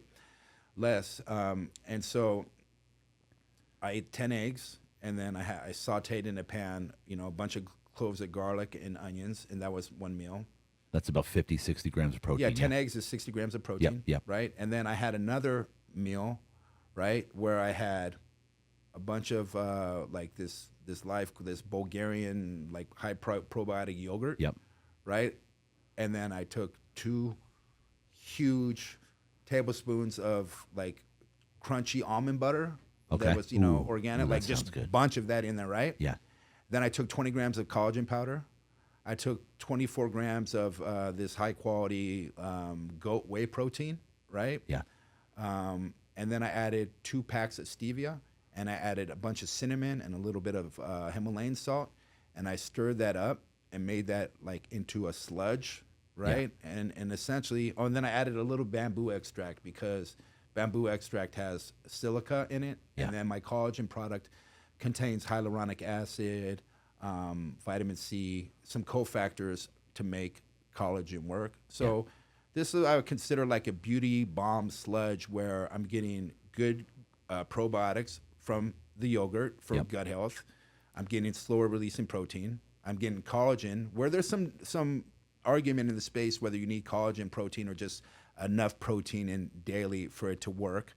But there are some studies on collagen protein and its benefits. Yep. Regardless, I'm getting protein in, I'm getting collagen protein, I'm getting cofactors. I'm getting the bamboo extract with a little bit of silica in there because that helps with a mineral that's lacking in our diet, not in our soils, in our food supply, but that's very important for collagen production. It's like a hidden secret, sleeper of a compound when it comes to that. And what is the silica? The silica, bamboo extract, which I've is been a reading natural about this lately. Yeah. So, okay, it's funny that we're getting to a lot of things right now in the same time and place. Yep. And so I'm getting good fats from my almond butter, right, and then a little bit of extra protein. So that probably had a good 60. So I was probably let me just round up to 130 grams of protein in one day, which is fine, and which is plenty. You know what I mean? Plenty. And then tomorrow or whatever. Like another typical meal might be like 12 ounces or 16 ounces of organic ground turkey, cooked. Yeah.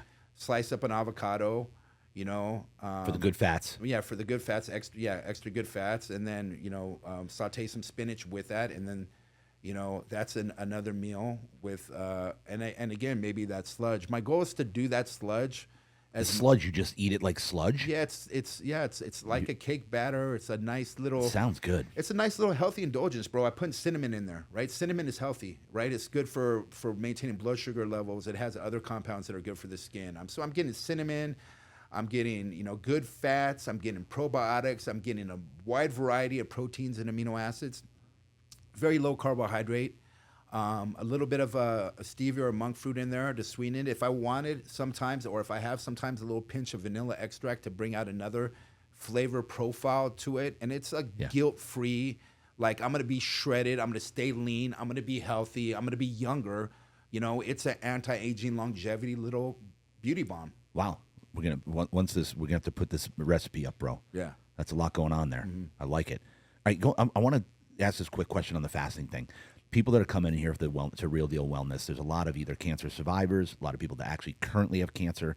First thing I'm telling them is and I'm going to get back on this again. Cancer thrives off of glucose, bro, off of sugar, bro. Right. I tell them fast. Yeah. Fast. And when we're sick, we don't eat, bro. Like, so that's what's happening. Yeah. Our body knows it needs the cancer feeds off sugar. Yeah, and we know that we need to like give our body a break. It needs to repair and regenerate itself, and so we don't eat when we're sick, man. That's how we your body produces all these things to make it stronger and healthier. Stem cells go up, inflammation goes down. You know what I mean? Like, automatically when you're fasting. Yeah, 100% through longer periods of time. And so the longer the longer we get in the fast, the more beauty happens, right? Yep. Yeah. But the fact that you're doing 24 hours a day, that's a good protocol.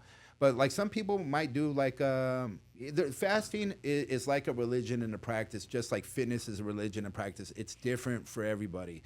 Mine's kind of a sliding scale, right? So it'll be 20 hours, 24 hours, 18 hours. Okay, hey man, I'm going to be social on Saturday. I'm going to go somewhere. I might have an alcoholic beverage. I might have some wine or whiskey or something, right? Or I might just be eating some stuff later than I normally do.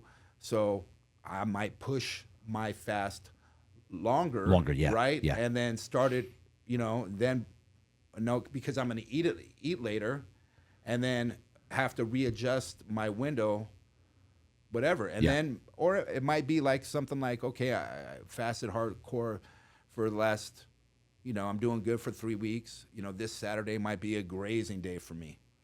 I just feel like grazing, right? You feast and you don't feast, right? And so like sometimes I just want to consume a bunch of nutrients, right? Like I want to eat a shit ton of blueberries and raspberries and other shit just to give my body some juice. Yeah. You know what I mean? But that's good stuff. Yeah, that's good stuff. So Sunday, everybody that follows me knows that that's my gluttony day. Yeah.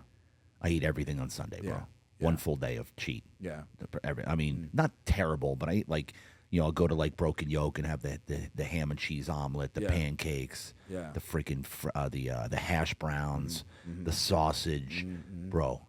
I tear it up. So what I started to do recently is after that gluttony day, Monday I fast for 24 hours. What do you think about that? It's pretty I go off that and I fast for 24 full hours. Yeah, but I would caution on the gluttony days. Yeah, sincerely, I would caution on it, just because, man, we could do a lot of damage in that one day. I've done it, certainly. You understand what I'm saying? And these gluttony days could spiral to maybe not being as disciplined the next day. Yeah. You know what I mean? That's why I'm fasting on Mondays now. Yeah, no. And that's great. So you see a lot of people like, oh, it's it's cheat day. You know what I mean? And every weekend is a cheat weekend. But have you really exercised enough discipline with your nutrition and your exercise program to have a cheat day every week, every 5 to 7 days? Do you really deserve that? Most people, no. Do you really deserve that? Yeah, that's what I'm saying. Most people do not. Do not. Correct. And if you're at that place where you've been super disciplined and you have, I would just be cautioned That's why I do it. That I would be just cautioned that gluttony day isn't like too crazy. Yeah. Because for me, brother, right, like I could, 10,000, Oh, yeah. 12,000, Yeah, easy. 30,000 calories at one sitting. Yeah, You know yeah. what I mean? Yeah, you and I can You know what I both. mean? And then it might lead for me, it's just like being a drug addict, bro. Like, okay, I quit doing cocaine. Okay, I'm just going to do one more fucking line. It's just one more line. It's just one more line. Right. You know what I mean? Yeah. Like, I did so good without it. And now all of a sudden, or a smoker, you know what I mean? They've gone without, and then, let me just I should be able to have one cigarette, like, you know what I mean? Talk to my friend or whatever. Speaking of cigarettes, guys that I know are doing the nicotine patches, saying it's healthy. What's it with nootropics? What's the whole thing here with the nicotine? Have you heard this? Yeah, I believe nicotine to be Any beneficial. thoughts on it? No, I do. I believe there is some benefit to it cognitively. Like, it's been documented and shown to have a lot of effects. You definitely feel it. So, It's becoming more of a thing right now. oh yeah, no, I mean, MMA fighters use it, poker players use it. Yeah. I mean, people use it as a way to enhance cognition, focus, and alertness. So, you fan of it? yeah, I don't know that I'm a fan of it. I've done it. Yeah. And I will do it again. You know what I mean? Yeah. It's not an everyday practice for me. But it's not terrible. I would say, like, if you did like one little nicotine pouch first thing in the morning, like, and that was part of your thing, Yeah. that it wouldn't be a problem and there'd be some benefit to it. I think that with anything, just like a cup of black coffee, but then we could be over caffeinated as well too, right? Yeah, true. So it's the same thing with nicotine, to be prudent with it and not Exactly. Okay. Grounding mats. You know anything about grounding mats? a little bit. I have a book on grounding. Okay. What's your thoughts on that? Well, I have bought a grounding mat. I didn't get anything from it, but You didn't feel anything? No, but I think it could have potentially just been maybe the device that I had gotten wasn't the right one. Right. But I tell you that grounding is a real thing. It's a real thing for It's sure. not fake news, bro. It's Yeah, real news. for real. It's 100% real news, man. And so, I mean, we're electromagnetic beings ourselves. That's why I think minerals are the most important things for us. We're pulling energy from the Earth's field. I mean, we have a relationship with Earth. This is how we evolved growing up, being in contact with it. And it's something that we do need to practice, and I do practice. This is making going There's barefoot. yeah, so I just go barefoot typically. There's a park right by the community that I live in that I just walk literally like 3 minutes to. And I just walk up and down on that grass, and it's a Barefoot. nice barefoot grass. I mean, when you spend a day at the beach and you're in contact with that sand, you know what I mean, and your feet are there, like you do sleep better that Oh yeah, day. you do. You know what I mean? And Because you discharge all the excess. yeah, you're getting rid of all. You're getting rid of the bad charge. You're pulling in the I think the negative charge from the earth and getting rid of or is it the positive? No, it's one or the other, Yeah, right? yeah. I think it's the negative. Bottom line is it completely relaxes you. Yeah, Gets rid of anxiety. Yeah, proven to reduce inflammation. Yeah. Proven to So the science on it is legit. But I would tell you that you spend some time in Mother Nature grounded, you're in a better mood for sure. Totally. And you sleep better. I mean, it's a thing. That's a proven, like, I don't care if that's like something that like your mother tells you or a grandma's, like a wives' tale or whatever, ancient fable that's told to you, that's passed on generation to generation, not because it was proven in a science, by science, but it was proven in the real world because ancients knew that this is what it does, Yeah, it right? worked. So I know that this is what it does from my experience. I don't need to read it, right? Right. And I think as we go through life, a lot of times, man, our experience just affirms something that we might have read somewhere. Like you might have read something in the Bible, like shit. My journey has taught me that. Wow, that's really affirming to see it validated there. But I already knew that. You know what I mean? Yeah, right. Like Exactly. you're like our experience is the greatest teacher of everything. Oh yeah, for sure. Peptides. You taking any peptides? Yeah, so I think I told you, like, the beginning of this year, I'm like, man, I'm going friggin' hardcore into, like, getting younger. Yeah. You know what I mean? Yeah. And, Slowing down the aging process. yeah, like looking younger, feeling younger, slowing down, mitigating, reversing the aging process to it. So I'm incorporating some peptides into it. And what are peptides? Explain that. Peptides are just a combination of, I think, 3 or 4 amino acids. Amino acids, yep. Or more. Correct. So that's what they are. They're, naturally produced by our bodies, So this is a huge emerging space in the health and wellness area, or area in the health and wellness space. Yep. So, yeah, I'm a believer and supporter of them. I experiment. Which ones are you taking? Okay, so right now I'm taking just NAD, Okay. which isn't, I guess, technically a peptide. Right. It's nicotinamide. I was going to ask you about NAD. What does NAD stand for? Listen, nicotinamide adenine dinucleotide. Okay. Basically, it's just fucking energy for the cells in your body, right? Yep. And This one's becoming popular right now. yeah. So what's popular right now are NMN or NR, like nicotinamide mononucleotide, Yep. or whatever. And the ribonucleotide Yeah. derivatives. Okay, these are precursors to NAD. The problem with NAD, it was funny. I was selling NAD back in 1998 in the Mission Valley Mall. Really? Yeah, in a product in a product by MHP called Tract, time release arginine creatine with NAD. So that truly was a revolutionary product. The only problem is that NAD wasn't very orally bioavailable, and so it would never get back to the cells. So what NMN does and NR does, and then there's NMNH, also a different derivative of that, is they're precursors to NAD, and NAD is something that declines when we age, Yeah. and it's something that basically feeds the mitochondria.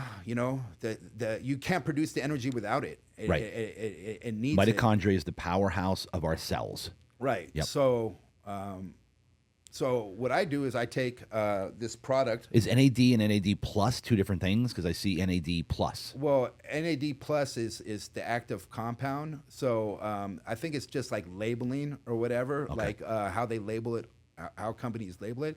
I made the mistake of buying an NAD plus oral supplement just because I was like just quick, and then I'm like, holy shit, this is just my body's not going to use this. Yeah. So I take NMN. I take that with trimethylglycine. Right? Yep. So this is very important because the whole process. How do you take it now? Orally? Yeah, this is the first thing I do in the morning. So I take BPC 157. Okay, first I thing in the take morning. that one as well. I take the oral one. Hold on. BP 157 is known as the Wolverine peptide. Right. Well, yeah, it's body protect. Well, yeah. So they call the Wolverine stack, I believe, BPC 157 and TB 500, the Wolverine stack, right? Okay. Yeah. BPC 157 stands for Body Protection Compound 157. You know what I mean? And Helps with ligaments, tendons. yeah, right? all that stuff. But it's also really good for gut health. Gut health, yeah. And so I Yeah. take the oral one. I'll be honest with you. I haven't noticed from that product I've taken, and like I hadn't noticed any like revolutionary, game changing, like wow, like my joints and everything Yeah. feel way better. I do feel like my gut health is great, and I take it every single day. Yep, It's just I do too. Because here's the thing with supplements, man. Consistency and commitment is everything. Okay, You're go gonna, into that. Well, you're going to listen to this podcast. You're going to hear about some things that we've talked about. You might be inspired to take NMN because it does this or that or whatever, or algae oil or whatever the supplement is. You got to have your foundation, and you got to commit, and you have to have your goals. Like what is it that I'm looking to do, right? So then, based off that, you design your supplement protocol, your lifestyle protocol with nutrition, wellness, all this stuff, all these things that you're implementing because you want to live a healthier life, whether it's red light sauna, cryotherapy, cold plunging, Yep. grounding, fasting, Pilates, yoga, meditation, affirmation, visualization, all these different things, right? There's so many different pillars. Yeah. There's so many different pillars. So you have to make your choice, but you have to be committed to it. And stay consistent. Stay consistent because you read this article that resveratrol does this. You read this article that NMN does this. You read this article that turmeric does this. Your friend has told you that this did this. So you take it and stuff, and you're feeling really excited, like, holy shit, man, I think I feel something. Okay, that's placebo effect. And then you're like, oh, wait, I don't think I feel anything. And then you run out of the bottle, and then you don't rebuy it. And then you run out of vitamin C, and you don't rebuy it. You run out of your vitamin D, you don't rebuy it. Or you're going this or that. You got to be consistent. You know what I mean? Okay, keep going with this, bro, because this is the number one thing. I sell supplements in here, and I don't know if I'm feeling. I'm like, you gotta stay consistent. Listen, man. Like, tell them how important this is. I'm not Fauci telling you to trust the science. This is, trust the science in the fact that Okay, I know I need vitamin D every single day. Yeah, 100%. I know I need vitamin C every single day, right? So for me, I have pillar foundational supplements. Give the pillars. Well, this is like, and it all comes down to budget, man. My Amazon purchase just yesterday was $243. You know what I mean? And just vitamins. And just vitamins, bro. Yeah. 100% vitamins. Yeah. You know what I mean? Yeah. Like, and so Give me the pillars. like for me, I think foundational pillars would be like vitamin D with Vitamin D, K. vitamin D, K2, right? And ideally, that's kind of like in the morning to mimic the sun, you know, the circadian rhythm, like you talk about. Can you can take vitamins on an empty stomach, no problem? Some of them you can, some of them are best. And, Okay.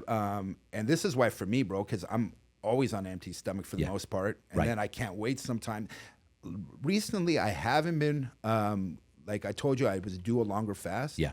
I haven't gone into a longer fast because I'm taking so many things that, and some of them need to be taken with fat, and I want to get this astaxanthin Yes. in my body. I want to get this lutein in my body. I want these mega doses of algae oil, you know what I mean, to give me these fucking omega-3s, man. I want this juice up in my body so it can work its magic, right? Yeah. But then, you know, it's okay to not take supplements for 3 or 4 or 5 days when I'm fasting. That's fine. Foundationally, I think here, let me be very conservative to somebody that may not be on a budget. Take your vitamin D3 and K2. Take vitamin C, either like liposomal or time release from ascorbic acid. Liposomal is the fluid, liquid. Well, yeah, liposomal you could get in Capsule. in capsules, but lipo is lipid fat. Liposomal is basically the vitamin C delivered in some sort of a fat encapsulation technology to enhance the absorption. Gotcha. Of Okay. it. Because Yeah. vitamin C is a water soluble vitamin, so it's Right. easily excreted. It's Yep. really hard to overdose on vitamin C, right? Yeah. But this is why I take a time release one that's slowly released. So my AM serving of vitamin C and a PM serving, so I have vitamin C circulating in my system throughout Pretty much the day. 24/7. So vitamin D3 and K2. Yep. Vitamin C. Yep. Okay, and then zinc, magnesium, and copper. Okay. And then omega-3 fatty acids. I think these are foundational. Foundational. Yep. Foundational Yep. pillar, right? Good multi. I'm not a believer in necessarily multis for the Okay. simple fact that there are some good multis out there, some that contain ingredients from some ingredients from or vitamins from whole foods or ways or in a form to where your body could digest and absorb and assimilate them. The problem with a multivitamin mineral is it's attempting to cover a base dose for the most part. And not giving you enough of any the one bare minimum. not giving you enough of any one thing, which is fine, I guess. But then again, you know, you might not want zinc and calcium and like some of these things that may be competing for absorption together at certain times. Speaking of absorption, how important is to get pre-methylated vitamins, pre-digested methylated? So this is something that I've incorporated, and I would consider this like a next tier out of my foundational is specifically methylated B vitamins. Okay. Okay. Yep. So methylated B vitamins, we know that B vitamins are important for proper nerve and brain function, you know, and they help with converting carbohydrates, fats, and proteins into energy. Yep. And so, you know, methylated B vitamins are B vitamins delivered in the form that the body uses them. Correct. Right. So That's what pre-methylated means. yeah. So there is a percentage of the population that I forget what it's called, like some HMR or something condition or whatever it is, but there's a certain percentage, and I think it's relatively significant, of people that lack this ability to convert these vitamins into the usable form. Right. So yeah, I've incorporated methylated B vitamins into my arsenal as well too. And methylated, all vitamins are going to absorb way better than normal vitamins, correct? Yeah, methylated vitamins, some chelated minerals. These are things that then enhance the absorption by availability. Because the body isn't ready to use the vitamins. Well, some of these vitamins and has stuff to like methylate it. Yeah, well, yes, and your body, yes, exactly, and then your body's recognizing these vitamins as foreign, and you're just basically just having expensive urine. Yeah. But I mean, I'll tell you, since I've started taking my methylated B vitamins, I know my body's using them, but my urine is a little brighter because of it. Yeah. You know, which is fine. Yeah, You know which what is I mean? normal. Yeah, which is normal is fine. But so I would consider that is maybe getting into that. fish oil against omega-3s. Talk to me there. Yeah, bro. This is something that kind of like Go was there. like I can't believe it took me so long to like figure this out, but go directly to the source. Fish consume algae to get their omega-3s. You know what I mean? Yes. And algae oil is a cleaner source. It is the source, right? So if you're consuming algae oil supplements, you're not getting the mercury and like even like some of the ocean pollutants that the fish are getting from consumption. So you got a cleaner source. It's cultivated. It's better. It's cultivated and it doesn't mess up the ocean's ecosystem, right? Like over-marining does mess up the ecosystem of the ocean. Algae oil can be cultivated sustainably, so you're not messing with the ecosystem of marine life, of the ocean. It's a cleaner source of omega-3 fatty acids. It's got a longer, more stable shelf life, right? So you're going to get omega-3 fatty acids from fish oil, and based off the way it's produced, the way it's stored, sitting on shelves, transported, temperatures, all these different things, the fish oil, and there are some really good fish oils out there, and ideally you're getting, if you want to get fish oil, you're getting it in a amber jar, glass, and a liquid, which kind of tastes gross, but ideally, omega-3 from algae. Yeah, omega-3 from algae goes straight to the source. It's better for the environment. It's better for your body. I mean, it's a slam dunk, no brainer. And omega-3s are good for joint health, heart health. Go down the list. Yeah, joint health, heart health, brain health. Good for brain health, and just cellular energy productions or processes. So yeah, that's a foundation for sure. I love it. That's because here at Real Deal Wellness, those are the foundational supplements that I offer. Creatine is also a foundational supplement, brother. That's our number one. And this is a foundational supplement. Outside of, we know it helps with performance for energy production, right? Creatine changed the game. It was the most influential supplement I ever took. Ever. Like, holy shit, I'm getting bigger and stronger than ever. I'm going from 10 pull-ups to 25 pull-ups, at age like 21 years old or whatever. It was crazy, bench press, everything going through the roof. Yep. But let's take this a little bit further, man. Like, creatine is well documented. Yep. It's safe. And this thing is good for brain health. Yep. It fights Alzheimer's disease. Yep. And believe it or not, it's good for your skin. Okay? Because it feeds the same we have mitochondria and energy producing cells in our skin too. So it will help as part of skin health. And this is a tremendous benefit to women. So it's important for women. It's important for men. It's important for anybody. It's a longevity anti-aging super compound that's so cheap and so effective that it's a no-brainer. And you feel stronger and fuller. And no, you don't get bloated and fat, and it doesn't make you retain water. What makes you retain water and gets bloated or fat is processed foods, is a shit diet, is a fucking shit lifestyle. Yep, that's right. You know what I mean? Yeah. So... And creatine, it's our number one seller here at Real Deal Wellness. We have a water-soluble creatine. I'm getting everybody on this because it's not just for bodybuilders, not for people who lift. It's for everybody, like you said. I'm getting everybody on this, man. There's another thing that I was listening to a podcast and they stumbled upon. Creatine at high doses, right? There's this whole thing of loading and maintenance and this and that. But like, if you were severely sleep deprived, if you didn't have any sleep and you were struggling, then like a big dose of creatine monohydrate, which is the most researched form. I use creatine monohydrate, the Creapure brand. I look for Creapure on it because it's the purest form available. No impurities, where you can get some cheap creatines out there. But they're going to have a lot of heavy metals, toxins, and crap in them. But this 20 to 25 gram dose, like kind of 20 to 25 grams. Yeah, like after sleep deprivation, like was good for your brain and cognition and stuff, kind of help offset. So is this after sleep deprivation? Yeah. To get your cognitive function up? Yeah. Like let's say you're traveling. 20 to 25 in one serving. In one dose, yeah. Wow. Yeah, so, that was a recent study that I heard. Yeah. But the bottom line is I mean, it's the most researched. It is the most. You're talking like body composition, brain health, strength, like. And it fights off menopause for women. Oh, I didn't. Yes. Did not know that. It's a big thing for yeah, menopause. Yeah. So the skin, the brain, the Alzheimer's, and just the fact that we know that maintaining lean muscle Yeah. mass is Strength. Also, yeah, that's an important factor for longevity too. Stamina. Yeah. All right, next level supplements. Resveratrol. Yeah. You recommend it? Yeah. I mean, I've used it intermittently. Okay. So I can't say. Heart health. Yeah.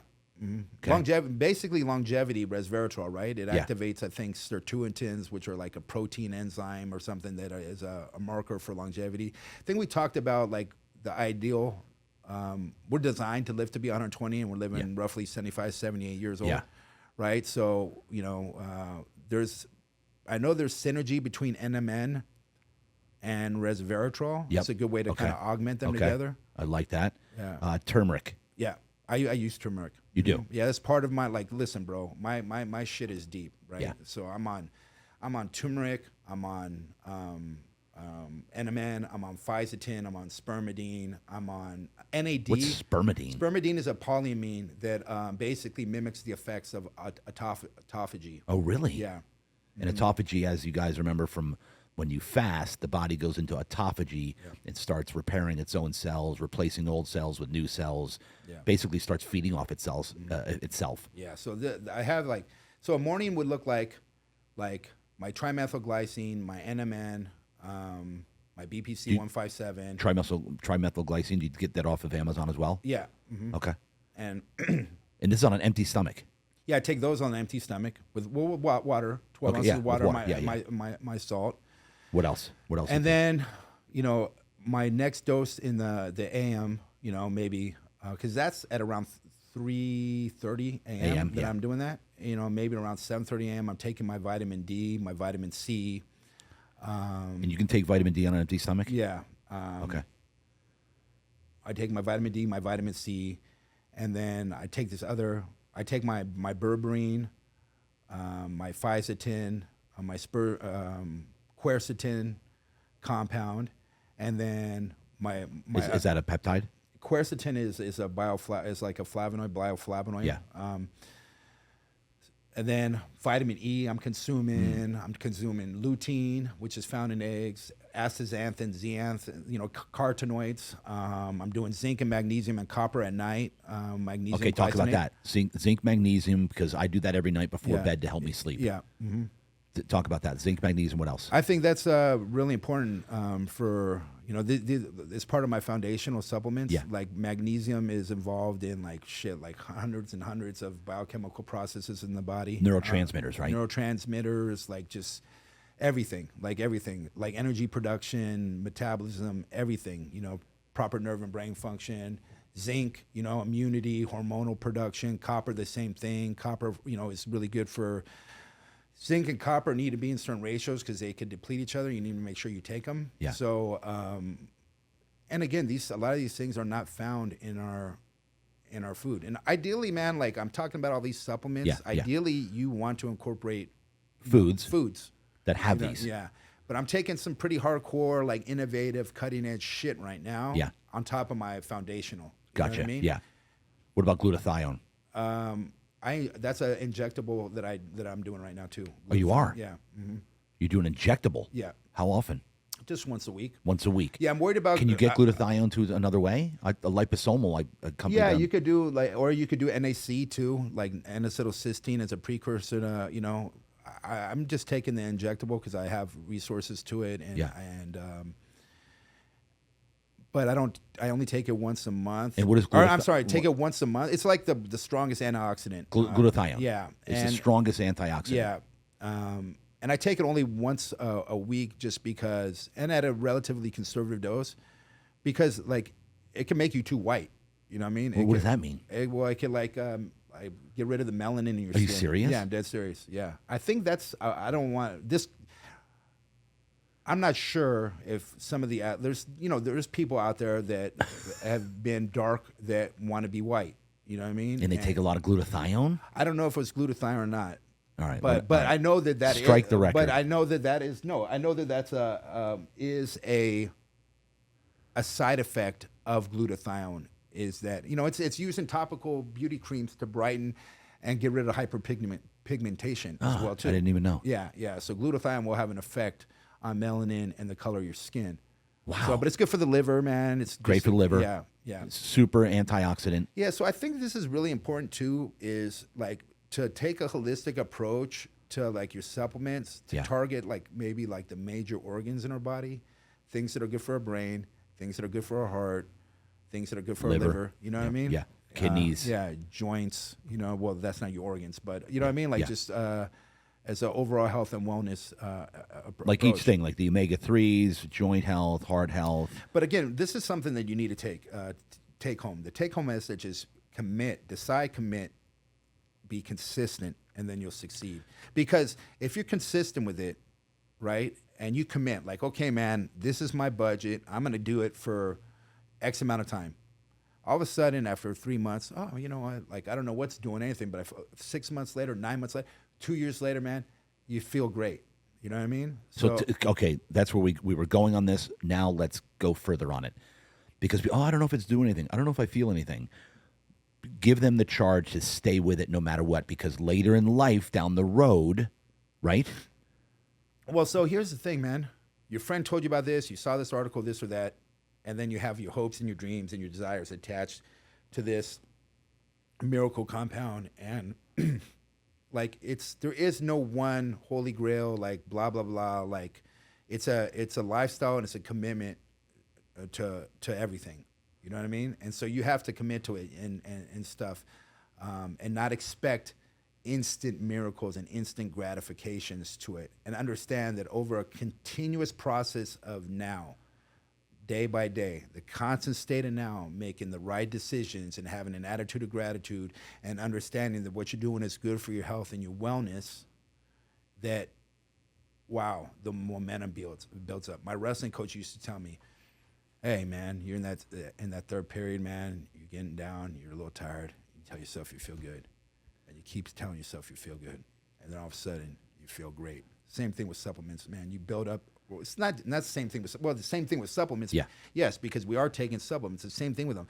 They build momentum, right? Yeah. All of a sudden, all these processes in your body starts working better. Takes time. Yeah, you have better metabolic efficiency.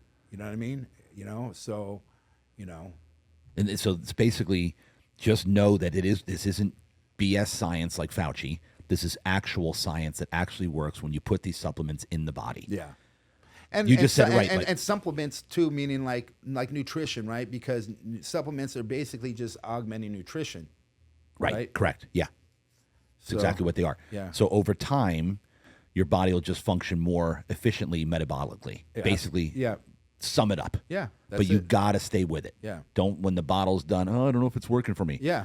Because you get to the point where you might not want to spend that 30, 40, 60 bucks or 20 bucks or 15 bucks or whatever it is. Yep. But like for me now, I'm like, you know, I don't care, man. I don't need to go out. I don't need to do this. I don't need to do that. You know what I mean? I'm taking care of me. Just want to focus you know what I mean? on. Because the best thing I could do is be the best version of myself. That's my best contribution to humanity, is to be a better version of myself. And in terms of being a better person, a better version of myself, then I'm able to share, you know, whatever the light within me with other people, right? And maybe I have an influence on them to be a better version. And that better version, you know, again, isn't all attached to like the physical, but you know, the physical is the experience that we're living here on this planet right now.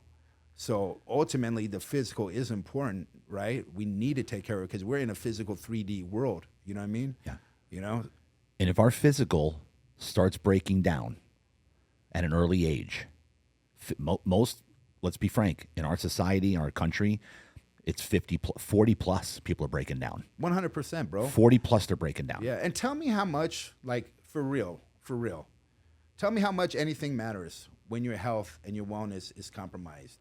The most successful, abundant people in the world would pay anything for the health and realize that all this other shit doesn't mean anything. And health and everything is not just sound mind, not just sound body, but sound mind and soul as well too. But if you don't have one, you're not going to have the other. So if you don't take care of your body, then how can you be a sound mind and spirituality? It's going to be very challenging because all three of them are really connected. That's why the Trinity exists, multiple and everything, and why there's a power in the three. You know what I mean? Yep. The mind, body, soul. You know, the human body spirit complex is really important. And to that point, bro, we owe it. The only thing that we all have the same purpose: cultivate the gifts we've been given, become the best version of ourselves to make the biggest impact possible with the gifts we've been given. That's the purpose. 100%. That's it. Yeah. And folks, let me tell you something. And you just said it, and I'm going to give it the greatest quote ever that I heard recently is, when you are sick or unhealthy or in pain or have a chronic disease, when you're just not feeling, when you're sick, you have one problem. When you're healthy, you have 1,000 problems. So think about that. Anytime that you are sick, even when you come down with the flu, can you even think about anything else other than that flu? No. Yeah. When you have that chronic disease, that pain that you live with every day because you haven't taken care of yourself, because your joints hurt, because you got a big fat gut coming out to here, because now your digestion isn't working. You're just going through major digestive issues. You get constipation. You're feeling bloated. You're feeling inflamed. How much of an impact are you going to make on this world when you're in that condition? Yeah. None. That's it. Little. Yep. Very little. Very little. So I think we're going to end on that because we could go all day here, Yeah, bro. we could, man. I gotta. But I love that you just finished with that saying, listen, because we got one vessel that we've been given, and we owe it to the world and to God to take care of this vessel because we're going to make this biggest impact if it's healthy. Yeah. Yeah, being a healthier, better person is the best way to be the change you want to see in the world, really. That's right? it. That's it. Yeah. So with that, that's a wrap, bro. I appreciate you coming in. Appreciate you sharing your knowledge. We got a nice flow here, man. We got a lot of good nuggets out there. Hopefully someone's been inspired today to make a change, or if you want to hit us up or hit Joey up for supplement advice, he fired off a lot of stuff there. So if you want to hit him up, I'm sure he'll be able to, help you out. He'd be more than happy to kind of guide you in the way. But man, we appreciate having you come on, dude. I love you, man. It's been I love you known too, you for 30 bro. years, yeah, bro. Man, I honestly, man, I really enjoyed this exchange, this connection, man, and I really felt like a nice, Yeah. Nice little, nice. I felt a good little growth and connection, man, here that was beautiful for me to experience, man. So 30 years ago, shirtless, drinking and smoking blunts on the barefoot bar, a patio. Do you think if we said, hey, Joey, someday I'm going to be interviewing you on my podcast 30 years from now, talking about living a healthy lifestyle and well, but I was a healthy guy back then too, man. I was balls deep in nutrition, man, and supplements, man. I was balls deep. You were? Yeah, man. I was. Yeah. I'm just the boozing and the I was slanging supplements for a living. Oh yeah. Yeah, I was selling vitamins since I was 16. You've been living it your whole life. Like since I was 16, I was selling supplements in the 30 years from now, I'm going to interview you on my podcast. Yeah. I'm going to have a podcast. I'm going to interview you. You'd be like, yeah, okay, whatever. Yeah. Can you imagine? No, yeah. And Doug Pearson, shout out, bro. We love you, dude. Yeah. My man. I have to timestamp that for him. Yeah. Doug, I want that picture. We need to put that picture up, the shrine of Doug. I'm going to get it and forward it to you somehow. Yeah, you're going to get a real ride out of it, man. You'll love it. All right, bro. Appreciate you, dude. Thanks Love for you, coming man. on. Thank It's been you an so much. honor. Real Deal Talk. That's a wrap. Joey Rodrigues. Let's go. Yeah.